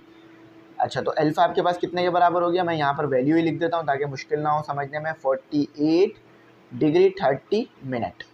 अच्छा अल्फ़ा कितने के बराबर हो गया आपका, ये चीज़ अल्फ़ा है, इसी को मैं अल्फ़ा के बराबर ले रहा हूँ। आपने क्या पता करना है, ये बी पता करना है आपने। अच्छा, इस बी को हम यहाँ पर स्मॉल ए या कुछ भी नाम दे सकते हैं, जैसा आपको बेहतर लगे। देख लेते हैं बुक में क्या नाम दिया उन्होंने, बुक में कुछ भी नहीं कहा हुआ, बी कहा हुआ है, बी कह देते हैं इसको। 48 डिग्री 30 मिनट। अब मुझे इस मिनट को ख़त्म करना है, तो मैं क्या करूँगा, 48 यहाँ प्लस लगा दूँगा, 30 डिवाइडेड बाय 60, ये आपका डिग्री से, ये आपका मिनट से डिग्री में आ जाएगा। तो 48 प्लस 30 डिवाइडेड बाय 60, तो ये 5 आएगा, तो ये आएगा 48.5। ठीक है, ये आपका डिग्री में आ गया पूरा जवाब। अच्छा, अब मुझे क्या करना है, अब मुझे पता करना है बी। मैं यहाँ पर क्या अप्लाई करूँगा, मुझे परपेंडिकुलर पता है और मुझे एंगल पता है। क्या साइन अप्लाई किया जा सकता है? नहीं, क्योंकि साइन तो रेशो होता है हाइपोटेन्यूस और परपेंडिकुलर का। परपेंडिकुलर न्यूमरेटर में आता है, हाइपोटेन्यूस डिनोमिनेटर में आता है। तो यहाँ पर मुझे ऐसी चीज़ अप्लाई करनी है जो रेशो हो परपेंडिकुलर और बेस का। तो ये क्या होता है आपका, here we use tan theta. अब टेन थीटा आपको अच्छी तरीके से पता है किसका रेशो होता है, परपेंडिकुलर पे जो डिस्टेंस है और बेस का जो डिस्टेंस है। तो थीटा हमारे पास क्या दिया हुआ है, थीटा मेरे पास दिया हुआ है अल्फ़ा। चाहो तो थीटा ही रख लो, कोई मसला नहीं है, लेकिन मैंने उसे अल्फ़ा कह दिया ताकि आसानी से बात समझ में आए।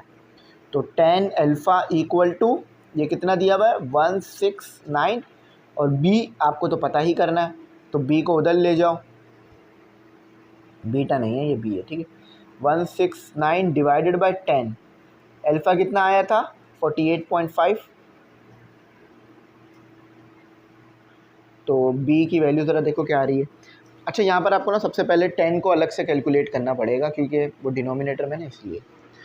तो 10 48.5 1.13, अब आ जाएगी आपकी b की value.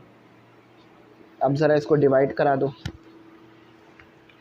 169 divide by 1.13 equal to 149.55 metre, क्योंकि अगर परपेंडिकुलर मीटर में था तो बेस भी मीटर में ही आएगी आपकी। ये आंसर है ये। चेक करते हैं क्या यही जवाब आ रहा है बुक में, बिल्कुल यही जवाब है। अच्छा, वहाँ पर ना ये 1.5 दिया हुआ, मैंने यहाँ 2 लिखे हैं, तो कोई मसला नहीं है क्योंकि हम यहाँ पर रट नहीं रहे हैं, कॉन्सेप्ट से कर रहे हैं। तो थोड़ा बहुत अगर आंसर आगे पीछे भी आता है डेसिमल के बाद तो चल जाता है, लेकिन हमारा भी एक्यूरेट आया हुआ है, हमारा ज़्यादा एक्यूरेसी पर है जवाब, ठीक है।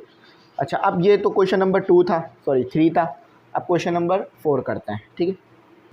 तो ये है क्वेश्चन नंबर 4, बड़ा ही इंटरेस्टिंग और बड़ा ही आसान क्वेश्चन है। समझो, यहाँ पर एक बच्चा खड़ा हुआ है जो कि पतंग उड़ा रहा है, ठीक है, यहाँ पर वो खड़ा हुआ है। अब पतंग उड़ाएगा तो पतंग यूँ तो नहीं उड़ रही होगी नीचे, यहाँ ऊपर होगी ना, तो ये आपकी पतंग हो गई, ठीक है। पतंग बेहतर बनाता है, अच्छी वाली महंगी वाली पतंग बनाता है, ये पतंग हो गई। अच्छा, पहले सवाल देख लेते हैं क्या है। ये थोड़ी बहुत मैंने बात समझा दी क्योंकि ये इसी से रिलेटेड है। स्ट्रिंग, स्ट्रिंग यानी रस्सी, धागा, रस्सी तो नहीं है, धागा कह लो या सड्डी कह लो, जैसे आप लोग कहते हो, धागा कह लो, धागा। एक धागे के लिए वैसे रोप इस्तेमाल नहीं किया जाता, स्ट्रिंग इस्तेमाल कर रहे हैं। A string of a flying kite, एक पतंग है, उसमें उसकी एक रस्सी है, वो 200 मीटर की है, यानी यहाँ से लेकर यहाँ तक का डिस्टेंस 200 मीटर का दिया हुआ है आपको। मुझे कैसे पता चला भाई, देखो जहाँ से बच्चे ने पतंग की डोर पकड़ी हुई है और जहाँ पर कन्ने बंधे हुए हैं, कन्ने कह लो, या जहाँ पे पतंग बंधी हुई है, उसका डिस्टेंस आपको दे दिया जो कि है 200 मीटर। अब ये क्या है, हाइपोटेन्यूस। क्यों? क्योंकि बेस तो ऐसे नहीं बनती ना, हाइपोटेन्यूस ही बनाते हैं ऐसे। अच्छा, उसके बाद कहते हैं एंगल ऑफ एलिवेशन इस। अब एंगल ऑफ एलिवेशन कैसे बनेगा, ये देखो, यहाँ से अगर ये ऊपर की तरफ देखेगा तो ये इसका क्या होगी, आँख हो गई, ये ऑब्जेक्ट हो गया, तो लाइन ऑफ साइड भी यही वाली है, बात समझ आ रही है। ये हो गया आपके पास हॉरिजॉन्टल लाइन, ये हो गई आपके पास हॉरिजॉन्टल लाइन, थोड़ी सी बेहतर साफ सुथरी हॉरिजॉन्टल लाइन। यहाँ से लेकर मैंने यहाँ तक इसको मिला दिया, तो यहाँ पर जो एंगल बना उसे मैं थीटा कहूँगा, अल्फा नहीं कह रहा, तो 58.30 मिनट का बना। फाइंड द हाइट, आपने ये पता करना है, परपेंडिकुलर पता करना है हाइट, क्योंकि देखो यही चीज़ परपेंडिकुलर होगी ना, तो जो आपका हाइट होगा वही आपकी परपेंडिकुलर होगी। अच्छा, find the height of the kite when the string is fully stretch. अब इन्होंने ये वर्ड क्यों कहा, when the string is fully stretch क्यों कहा, when the string is fully stretch क्यों कहा?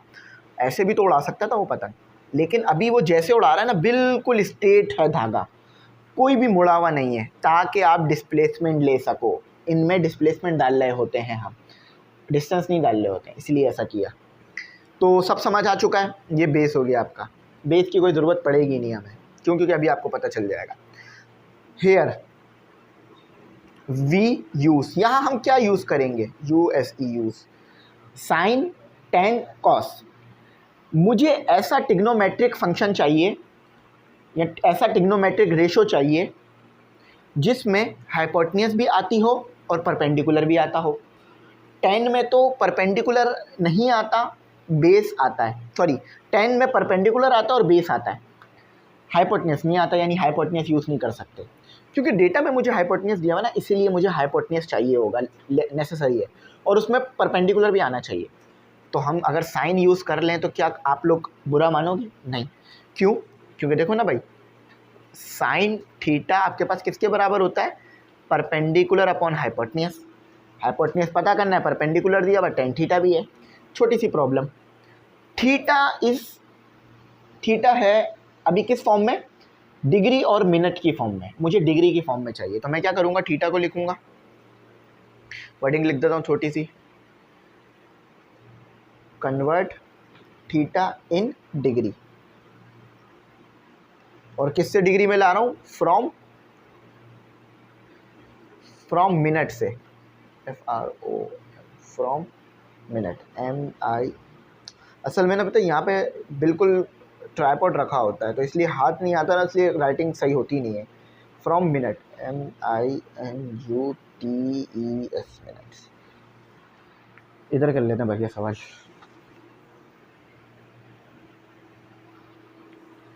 तो थीटा क्या है मेरे पास? Theta equal to 58 degree plus लगा दो और 30 डिवाइडेड बाय 60 कर दो, तो ये मिनट से डिग्री में आ जाएगा पूरा का पूरा थीटा आपका। तो करते हैं ज़रा, 58 plus 30 divided by 60 equal to 58.5 degree हो गया ये। अब आप इस फॉर्मूले में पुट कर सकते हो। तो साइन थीटा कितना आ रहा है? 58.5 डिग्री। परपेंडिकुलर आपने फाइंड करनी है, हाइपोटेन्यूस आपकी ये आ गई, साइन 58.5 और हाइपोटेन्यूस कितनी दी हुई है? 200, तो परपेंडिकुलर आ जाएगी। अब देखो दो स्टूडेंट हैं जो डायरेक्ट पता करना चाहें वो भी कर सकते हैं। देखो साइन, लेकिन इसको आपको ना ऐसे रखना होगा, साइन 58.5, मैं ये समझाने के लिए कर रहा हूँ, अभी मैं कर क्या रहा हूँ बताता हूँ, मल्टीप्लाई बाय 200, तो ये आपका आ गया परपेंडिकुलर, ठीक है, मीटर। अब मैंने ये ब्रैकेट क्यों लगाया? अगर मैं ये ब्रैकेट हटा दूंगा ना, देखो ये मैंने ब्रैकेट हटा दिया, वैसे अभी तो ये एरर आएगा, ये मैंने ब्रैकेट हटा दिया, तो ये ब्रैकेट हटाने से ना ये समझ रहा है कि एंगल के साथ 200 मल्टीप्लाई हो रहा है, तो एंगल के साथ 200 मल्टीप्लाई नहीं हो रहा, असल में साइन के साथ 200 मल्टीप्लाई हो रहा है, तो इसीलिए मैंने यहाँ पर एंगल अप्लाई किया, ठीक है। तो चलो इसको दो हिस्सों में कर लेते हैं, पहले साइन कैलकुलेट कर लेता हूँ मैं। वैसे आंसर तो बिल्कुल एक्यूरेट आया था माशाल्लाह से। साइन 58.5, तो ये आ रहा है 0.852 और 200 से मल्टीप्लाई कर लेना, ठीक है। तो पी पहले लिख दो, तो 852 मल्टीप्लाई 200, तो ये आ रहा है 1704। अब देखो थोड़ा सा फ़र्क आया, क्यों? क्योंकि पहले हमने सारी वैल्यूज़ ले ली थी, अब हमने कुछ कम वैल्यूज़ ली हैं, यानी जब हमने यहाँ साइन रख दिया था ना, तो साइन की जो भी वैल्यू आ रही थी वो पूरी कैलकुलेट हो रही थी 200 से, लेकिन अभी हमने क्या किया, हमने साइन को सॉल्व कर लिया और फिर कुछ नंबर लिए, यानी पॉइंट के बाद कुछ कम नंबर लिए, सारे नंबर नहीं लिए, जब भी फ़र्क आया। तो इसको 5 कर लो, राउंड ऑफ कर दो। तो जब भी मैं आपको कहता हूँ राउंड ऑफ कर लिया करो, क्योंकि आप सारी वैल्यूज़ नहीं ले रहे होते हो, तो इसीलिए आंसर में आपके फ़र्क होता है थोड़ा बहुत। सारी लोगे बिल्कुल बुक जैसा आएगा, और सारी नहीं लेना, इससे फिर बहुत टाइम ज़ाया होगा आपका। अब ये वाला तो सवाल अच्छा समझ आ गया था। क्वेश्चन नंबर 5 करते हैं। अच्छा, तो अब आपके पास क्वेश्चन नंबर 5 ईजी, लेकिन एक छोटा सा कॉन्सेप्ट इसमें इजाफी जो कि मैंने आपको बताना है।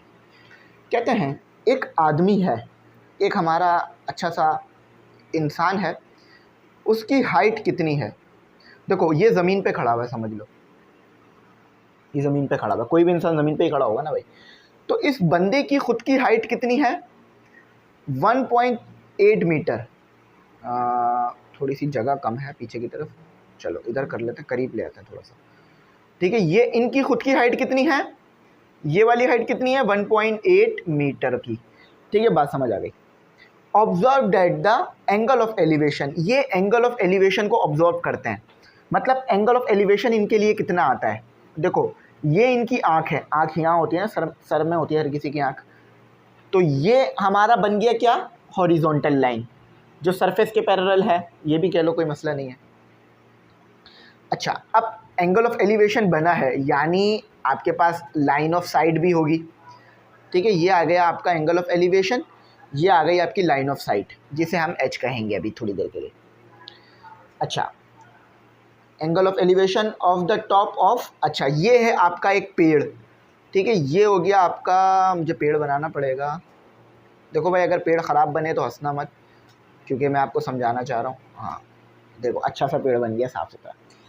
तो कहना क्या चाह रहे थे, ये of the top, at the top of a tree, at होगा शायद, at the top of a tree at a distance of.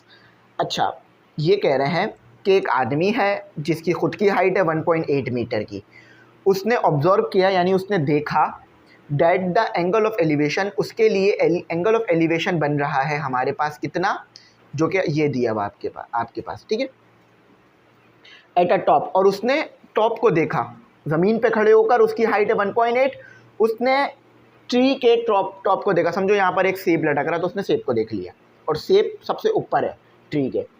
अच्छा, अ tree at a distance of, अब पेड़ कितने दूर है, यानी बेस, पेड़ कितना दूर है इंसान से लेकर, इंसान और पेड़ के दरमियान का डिस्टेंस कितना है, 12 मीटर का।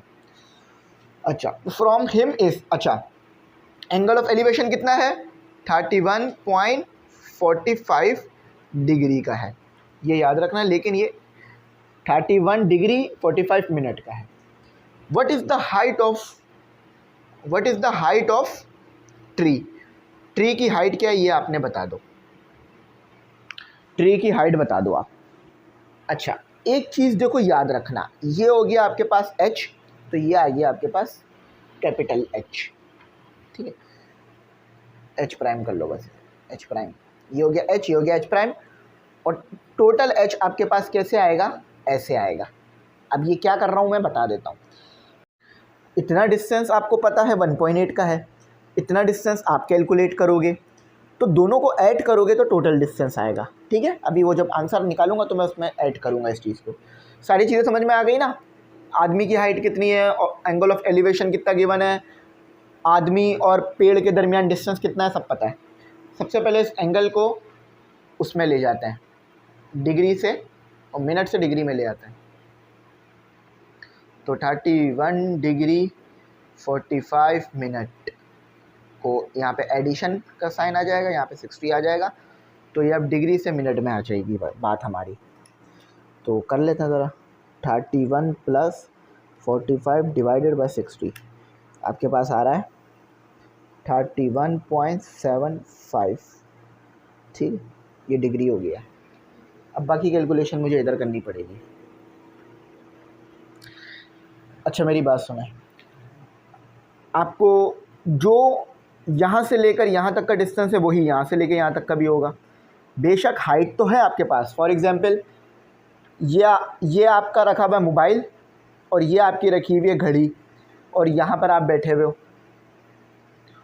यहाँ पर है आपका हाथ और यहाँ पर है आपका पाँव, बल्कि यहाँ पर है आपकी आँख और यहाँ पर है आपका पाँव। तो मोबाइल से लेकर आँख तक का डिस्टेंस घड़ी से लेकर आँख तक के डिस्टेंस, घड़ी से लेकर पाँव तक के डिस्टेंस के बराबर ही होगा, क्योंकि दोनों लाइन आपस में पैरेलल आ रही हैं, है ना। तो यहाँ भी तो यही चीज़ है, देखो ना, आँख से लेकर पेड़ के कोने तक का डिस्टेंस, यानी पेड़ के किस तक का डिस्टेंस, पेड़ के जड़ तक का डिस्टेंस। देखो पेड़ यहाँ तक पूरा होगा, पेड़ यहाँ तक पूरा होगा, लेकिन ये वाली हाइट हमें नहीं दी हुई।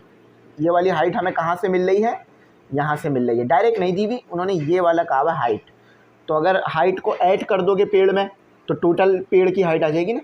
तो बस ये समझाना चाह रहा था। अच्छा, अब मैं यहाँ लगाऊंगा क्या, मुझे पता है बेस क्या है। अच्छा, इन्होंने मांगा क्या था मुझसे, इन्होंने मुझसे मांगा था what is the height, height मांगी है मुझसे, एच मांगी है। सबसे पहले तो मैं ये एच प्राइम निकालूंगा। अब ये कैसे निकलेगी एच प्राइम, देखो मुझे पता है कि ये एच प्राइम क्या है, परपेंडिकुलर है, ये बात मुझे अच्छी तरीके से पता है, क्योंकि देखो ना, अगर यहाँ से लेकर इसको जोड़ दूंगा तो ये परपेंडिकुलर लाइन ही बनेगी। अब कौन सा ऐसा रेशो है जिसमें परपेंडिकुलर भी आता हो और बेस भी आता हो, हेयर वी यूज़, बिल्कुल सही, टेन थीटा एक ऐसा हमारे पास ट्रिग्नोमेट्री रेशो है जिसमें आपके पास हाइट भी आती है और यानी परपेंडिकुलर भी आता है और बेस भी आता है। तो tan theta is equal to perpendicular upon base. अब देखो मुझे निकालना क्या है, परपेंडिकुलर, तो वही बात है कि एंगल कितना दिया हुआ है 31.75 मल्टीप्लाई बाय बेस कितनी दी हुई है 12, तो ये परपेंडिकुलर आ जाएगा। अब परपेंडिकुलर क्या है, एच प्राइम है, यहाँ पर देखो बात अच्छी तरह लिखी हुई है, तो डायरेक्ट कैलकुलेट कर लो, बल्कि पहले 10 निकाल लो ताकि मुश्किल ना हो किसी बच्चे को।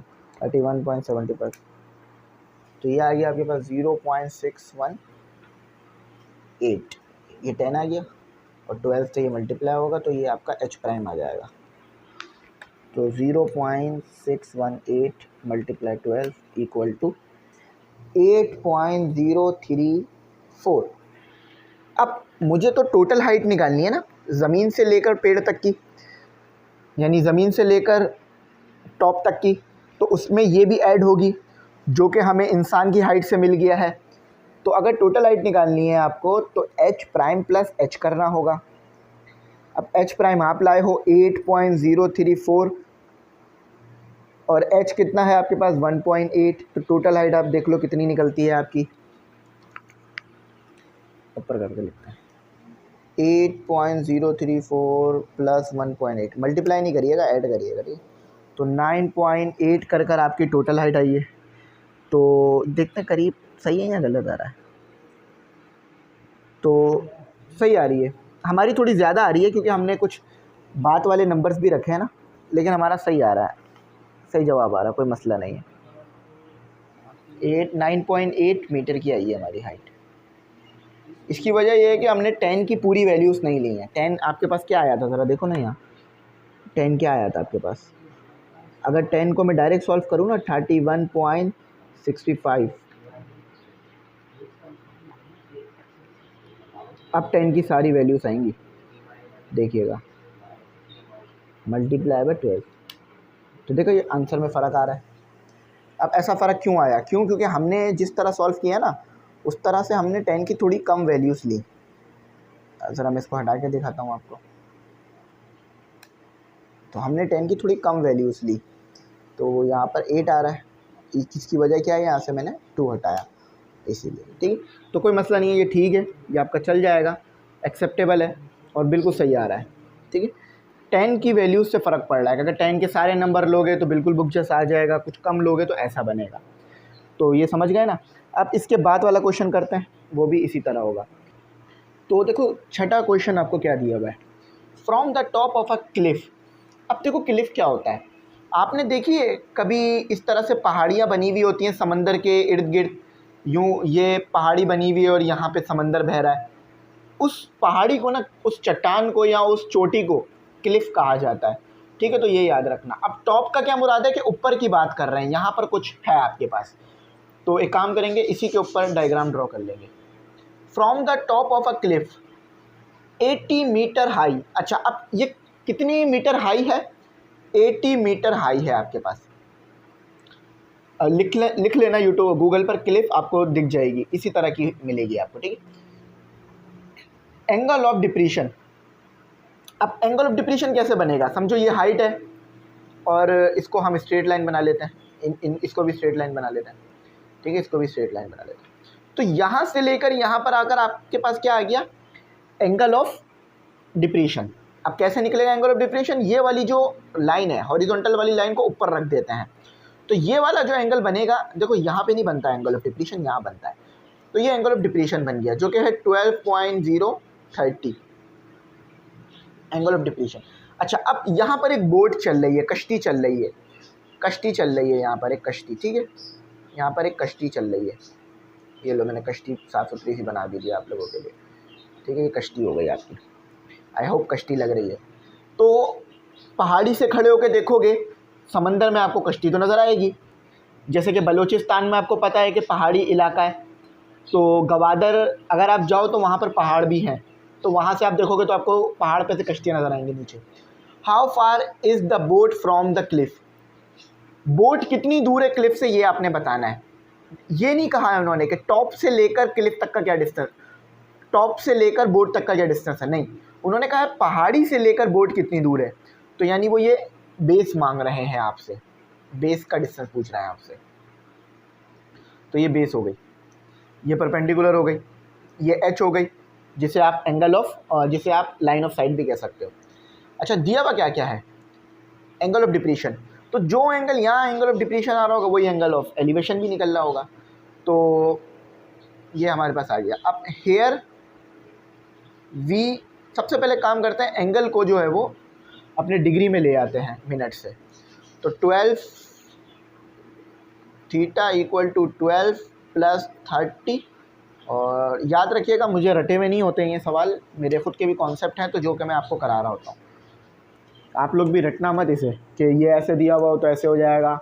अगर आप करके देख लो किसी दिन, ऐसे ऐसे करके देख लो, देखना आपको याद ही नहीं होगी कोई बात, थोड़ी देर के लिए हो जाएगी, फिर भूल जाओगे अगले दिन। तो अगर एक बार मेरी बात को समझ लोगे, कॉन्सेप्ट को, फिर तो हमेशा ज़िंदगी भर याद रहेगी। सवाल देखोगे, बात समझ आ जाएगी, जैसे हमें देखते ही सवाल समझ आ जाती है बात क्या लिखी हुई है, ठीक है। अब मैं क्या इस्तेमाल करूँगा? मुझे बेस पता करनी है। ऐसा ट्रिग्नोमेट्रिक रेशियो चाहिए जिसमें बेस भी हो और परपेंडिकुलर भी हो। बिल्कुल ठीक, ये एक ही चीज़ है जो कि हमारे पास 10 है। हेयर वी यूज़ 10 और वो भी थीटा। तो 10 theta equal to perpendicular upon base.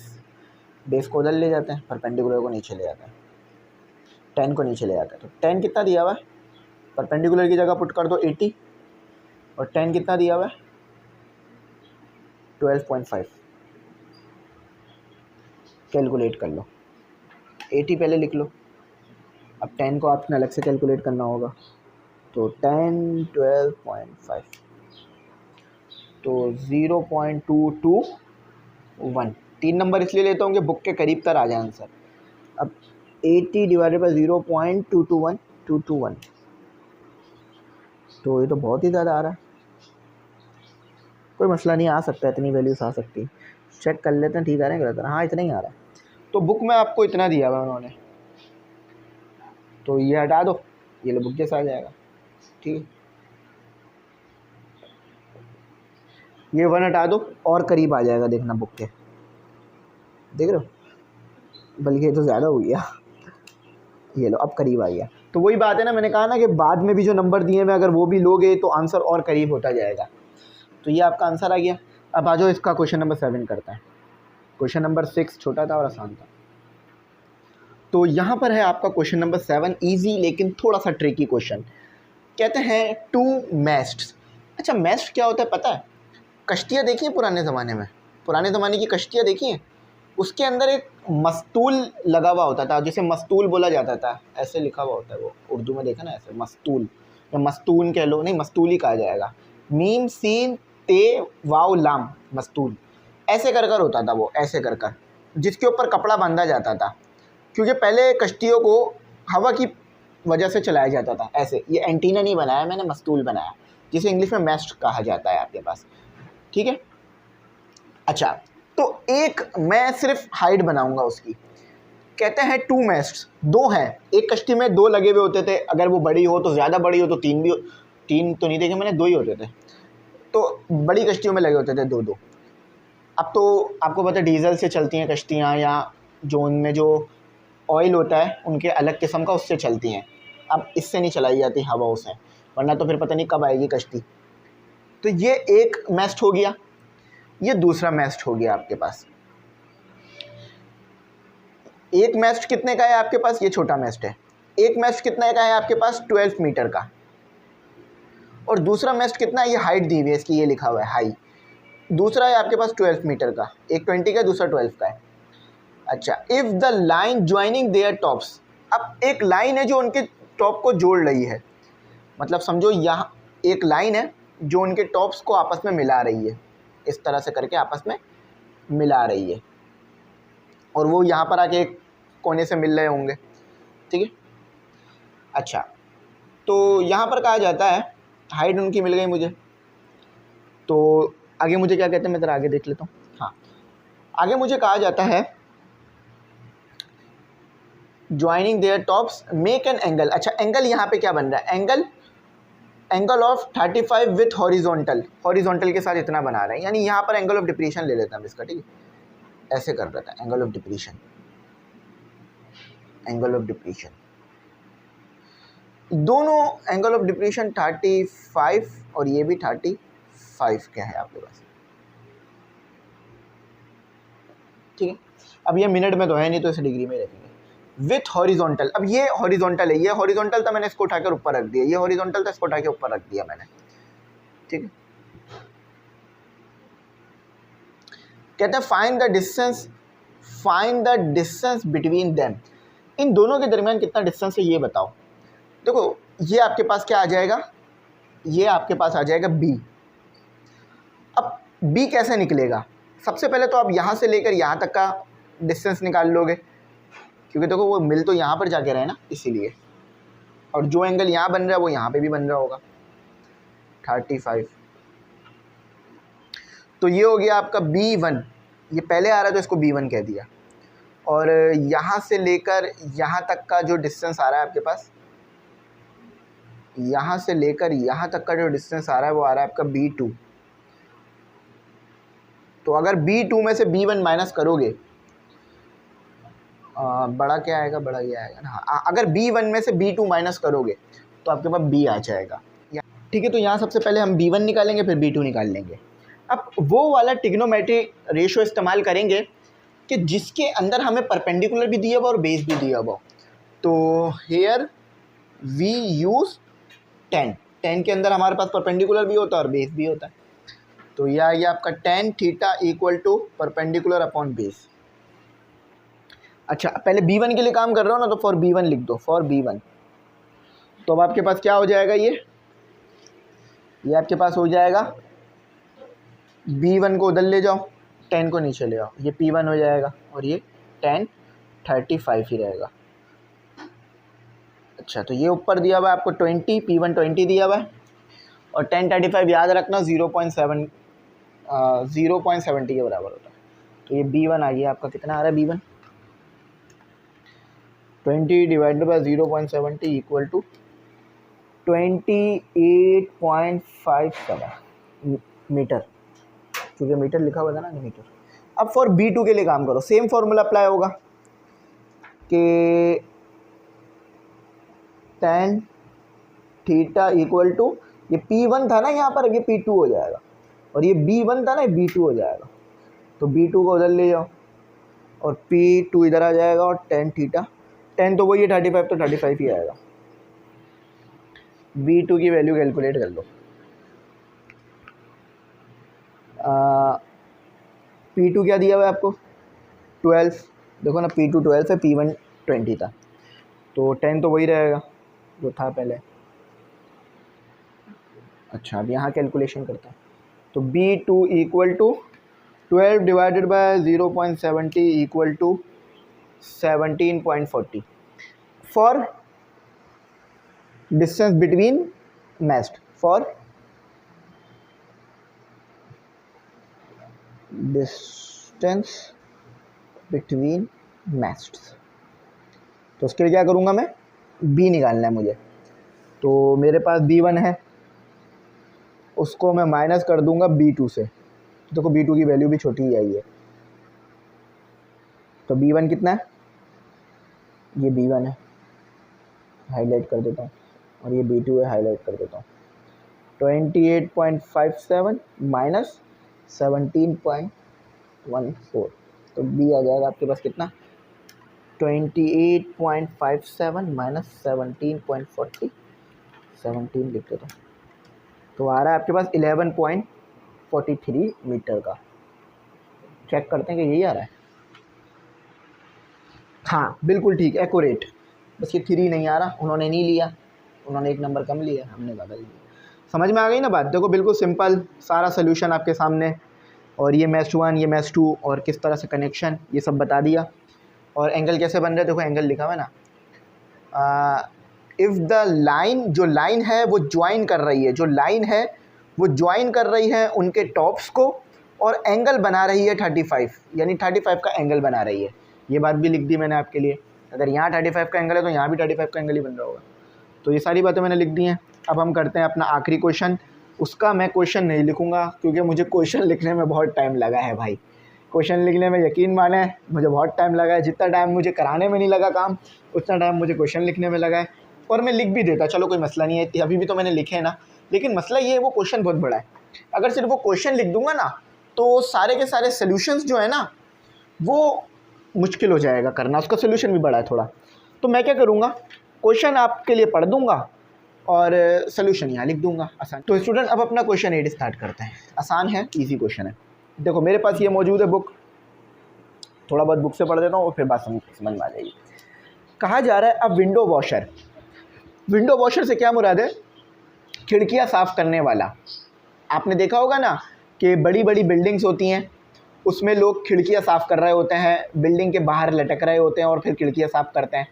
या आपने कलर करने वालों को तो देखा होगा, पाकिस्तान में तो बिल्डिंग्स ज़्यादातर कंक्रीट की बनी हुई होती हैं, तो अक्सर कलर करने वाले भी यही काम कर रहे होते हैं कि वो कलर कर रहे होते हैं।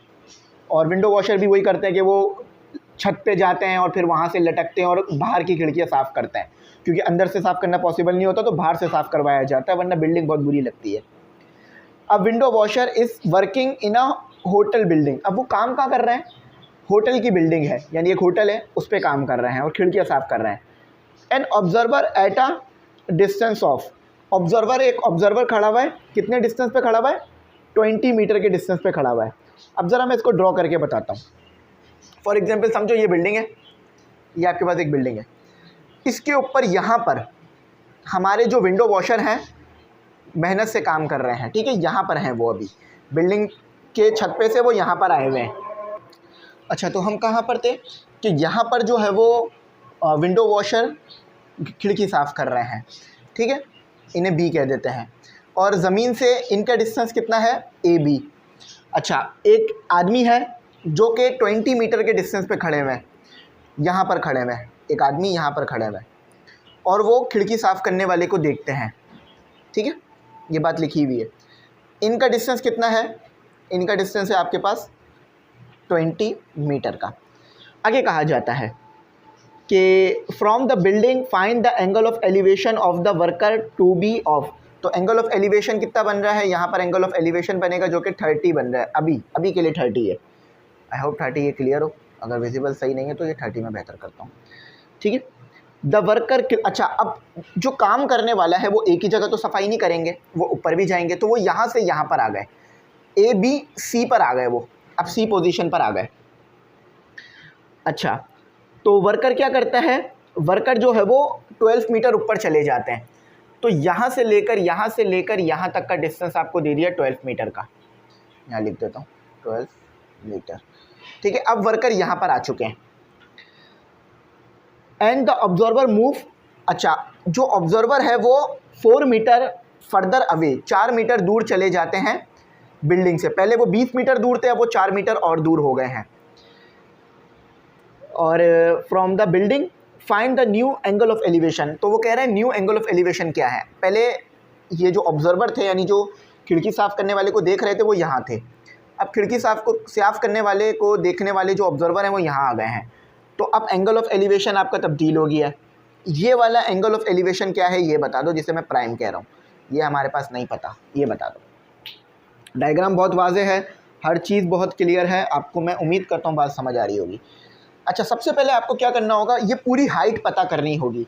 आपको सिर्फ इतनी हाइट पता है, तो ये वाली हाइट पता करने के लिए आप क्या करोगे, ये वाली हाइट पता करने के लिए आप क्या करोगे, यहाँ से लेकर यहाँ तक की हाइट पता करने के लिए आप एंगल ऑफ एलिवेशन जो गिवन है यहाँ पर उसको इस्तेमाल करोगे, और जो आपको मज़ीद चीज़ें गिवन है उसको इस्तेमाल करोगे। यहाँ पर आपको बेस गिवन है, इसको इस्तेमाल करोगे।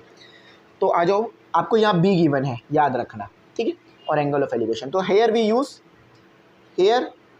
यूज़ क्या यूज़ करेंगे हम, मुझे ऐसा ट्रिग्नोमेट्रिक रेशो यूज़ करना है जिससे ये हमें परपेंडिकुलर पता चल जाए।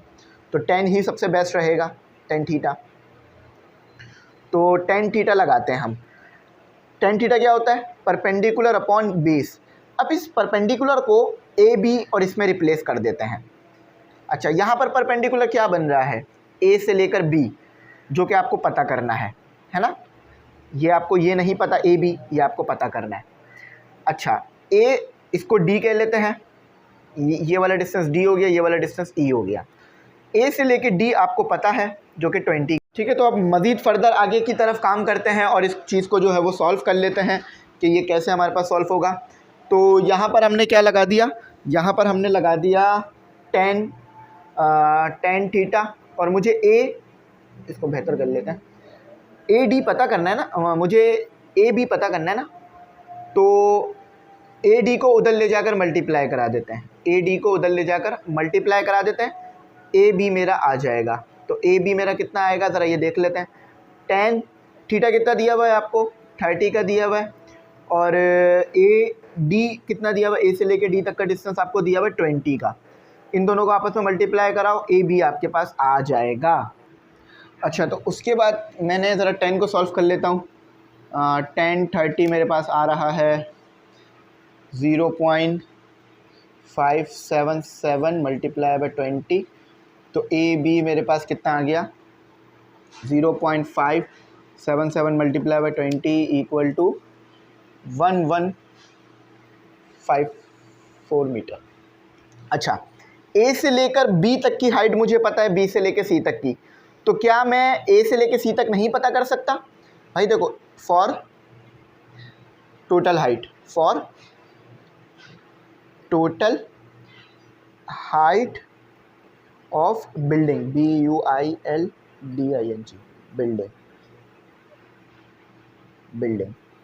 तो देखो, ये बिल्डिंग की स्पेलिंग थोड़ी गलत है, BUIL और बिल्डिंग, फिर से लिख लेना है, BUILDING, बिल्डिंग, ठीक है। तो देखो, टोटल हाइट क्या बनेगी, ए से लेके सी, है ना, और वो कैसे बन रही है, ए से लेके बी और प्लस बी से लेके सी। आपको नज़र आ रहा होगा, ए से लेके बी, बी से लेके सी। तो ए से लेके बी कितना आया आपके पास, ए से लेके बी आपके पास आया 11.54, और बी से लेके सी कितना आया 12। तो टोटल हाइट आपके पास कितनी आ गई, 11.54 प्लस 12 इक्वल टू 23.54 मीटर आ गई आपके पास, ठीक है। ये टोटल हाइट आ गई आपकी। अच्छा, अब टोटल बेस भी निकाल लो इसी तरह, ए से लेके ई तक बनेगी। For total base, BACE, base यानी जो पूरा सरफेस है वो, total base of, for total base या total distance from the total distance between building to observer. ये भी लिख सकते हो यार, टोटल बेस एक बात है, लेकिन ये लिखना ज़्यादा अच्छा रहेगा। For TO, total distance between BUIL, building, and OBSER, observer. अच्छा, तो क्या बनेगा, ऑब्जर्वर और इनके दरमियान का डिस्टेंस। अच्छा, ये ई आता है ऑब्जर्वर, इसको सही कर लेते हैं।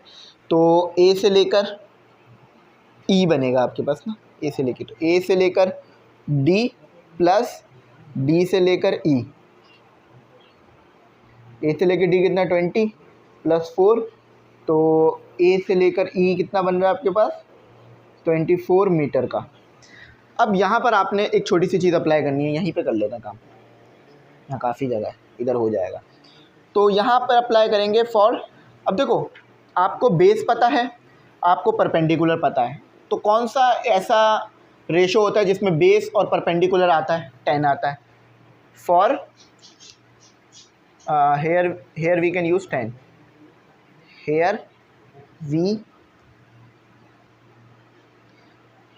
can use 10, यहाँ भी कैन लगा लो, वी कैन, ठीक है। अच्छा 10 यूज़ कर लेते हैं, कि हमारे पास क्या आता है, tan theta equal to perpendicular upon base. अब देखो थीटा निकालना है आपको, थीटा प्राइम कर लेते हैं इसे। परपेंडिकुलर क्या है आपका, ये पूरी ए से लेकर सी है, और बेस क्या है आपका, ए से लेकर ई है।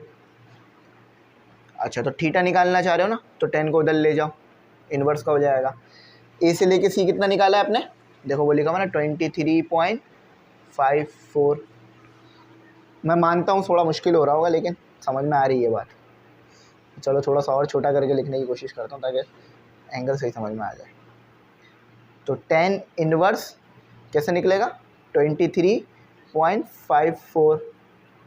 अच्छा डिवाइड में क्या आएगा 24। अब ज़रा कैलकुलेट कर लो, ये आपका आंसर है। यहाँ से काम मैंने थोड़ा सा साइड में कर दिया, तो ये 10 इनवर्स आ गया 23.54 डिवाइड 24। तो एंगल ऑफ एलिवेशन आ रहा है 44, बिल्कुल सही आ रहा है 44.44। ये ज़रूर इन्होंने मिनट में करा होगा इसे, हाँ मिनट में किया है। तो ये मिनट में करने के लिए क्या करोगे कि 0.44 को मल्टीप्लाई कर दोगे 60 से, तो आपके पास क्या आएगा 0.44 मल्टीप्लाई 60, ये आ रहा है आपके पास 26.4। तो अब 26 को यहाँ पुट कर दो, तो एंगल ऑफ एलिवेशन कितना आ रहा है 44 पॉइंट ख़त्म हो जाएगा, ये डिग्री 26, ये आपका आंसर है। मैच करते हैं, सही आ रहा है, हाँ बिल्कुल सही आ रहा है। बस वहाँ पर उन्होंने 7 कहा हुआ है, राउंड ऑफ करोगे तो ये 7 ही हो जाएगा। ठीक है, समझ में आ गई बात। तो ये हमारा यहाँ पर कंप्लीट हो गया। थोड़ा सा मैंने ज़्यादा जगह ले ली, उसकी वजह ये थी कि मैं चाह रहा था कि एक ही में पूरा हो जाए क्वेश्चन। तो ये आपका पूरा सोल्यूशन एक ही में आ गया। इसको लिख लेना अपने पास अच्छी तरीके से, ताकि बात हमेशा याद रहे। तो यहाँ पर हमारी एक्सरसाइज कंप्लीट हुई। Thanks for watching. अल्लाह हाफिज़। अपनी कीमती दुआओं में ज़रूर याद रखें।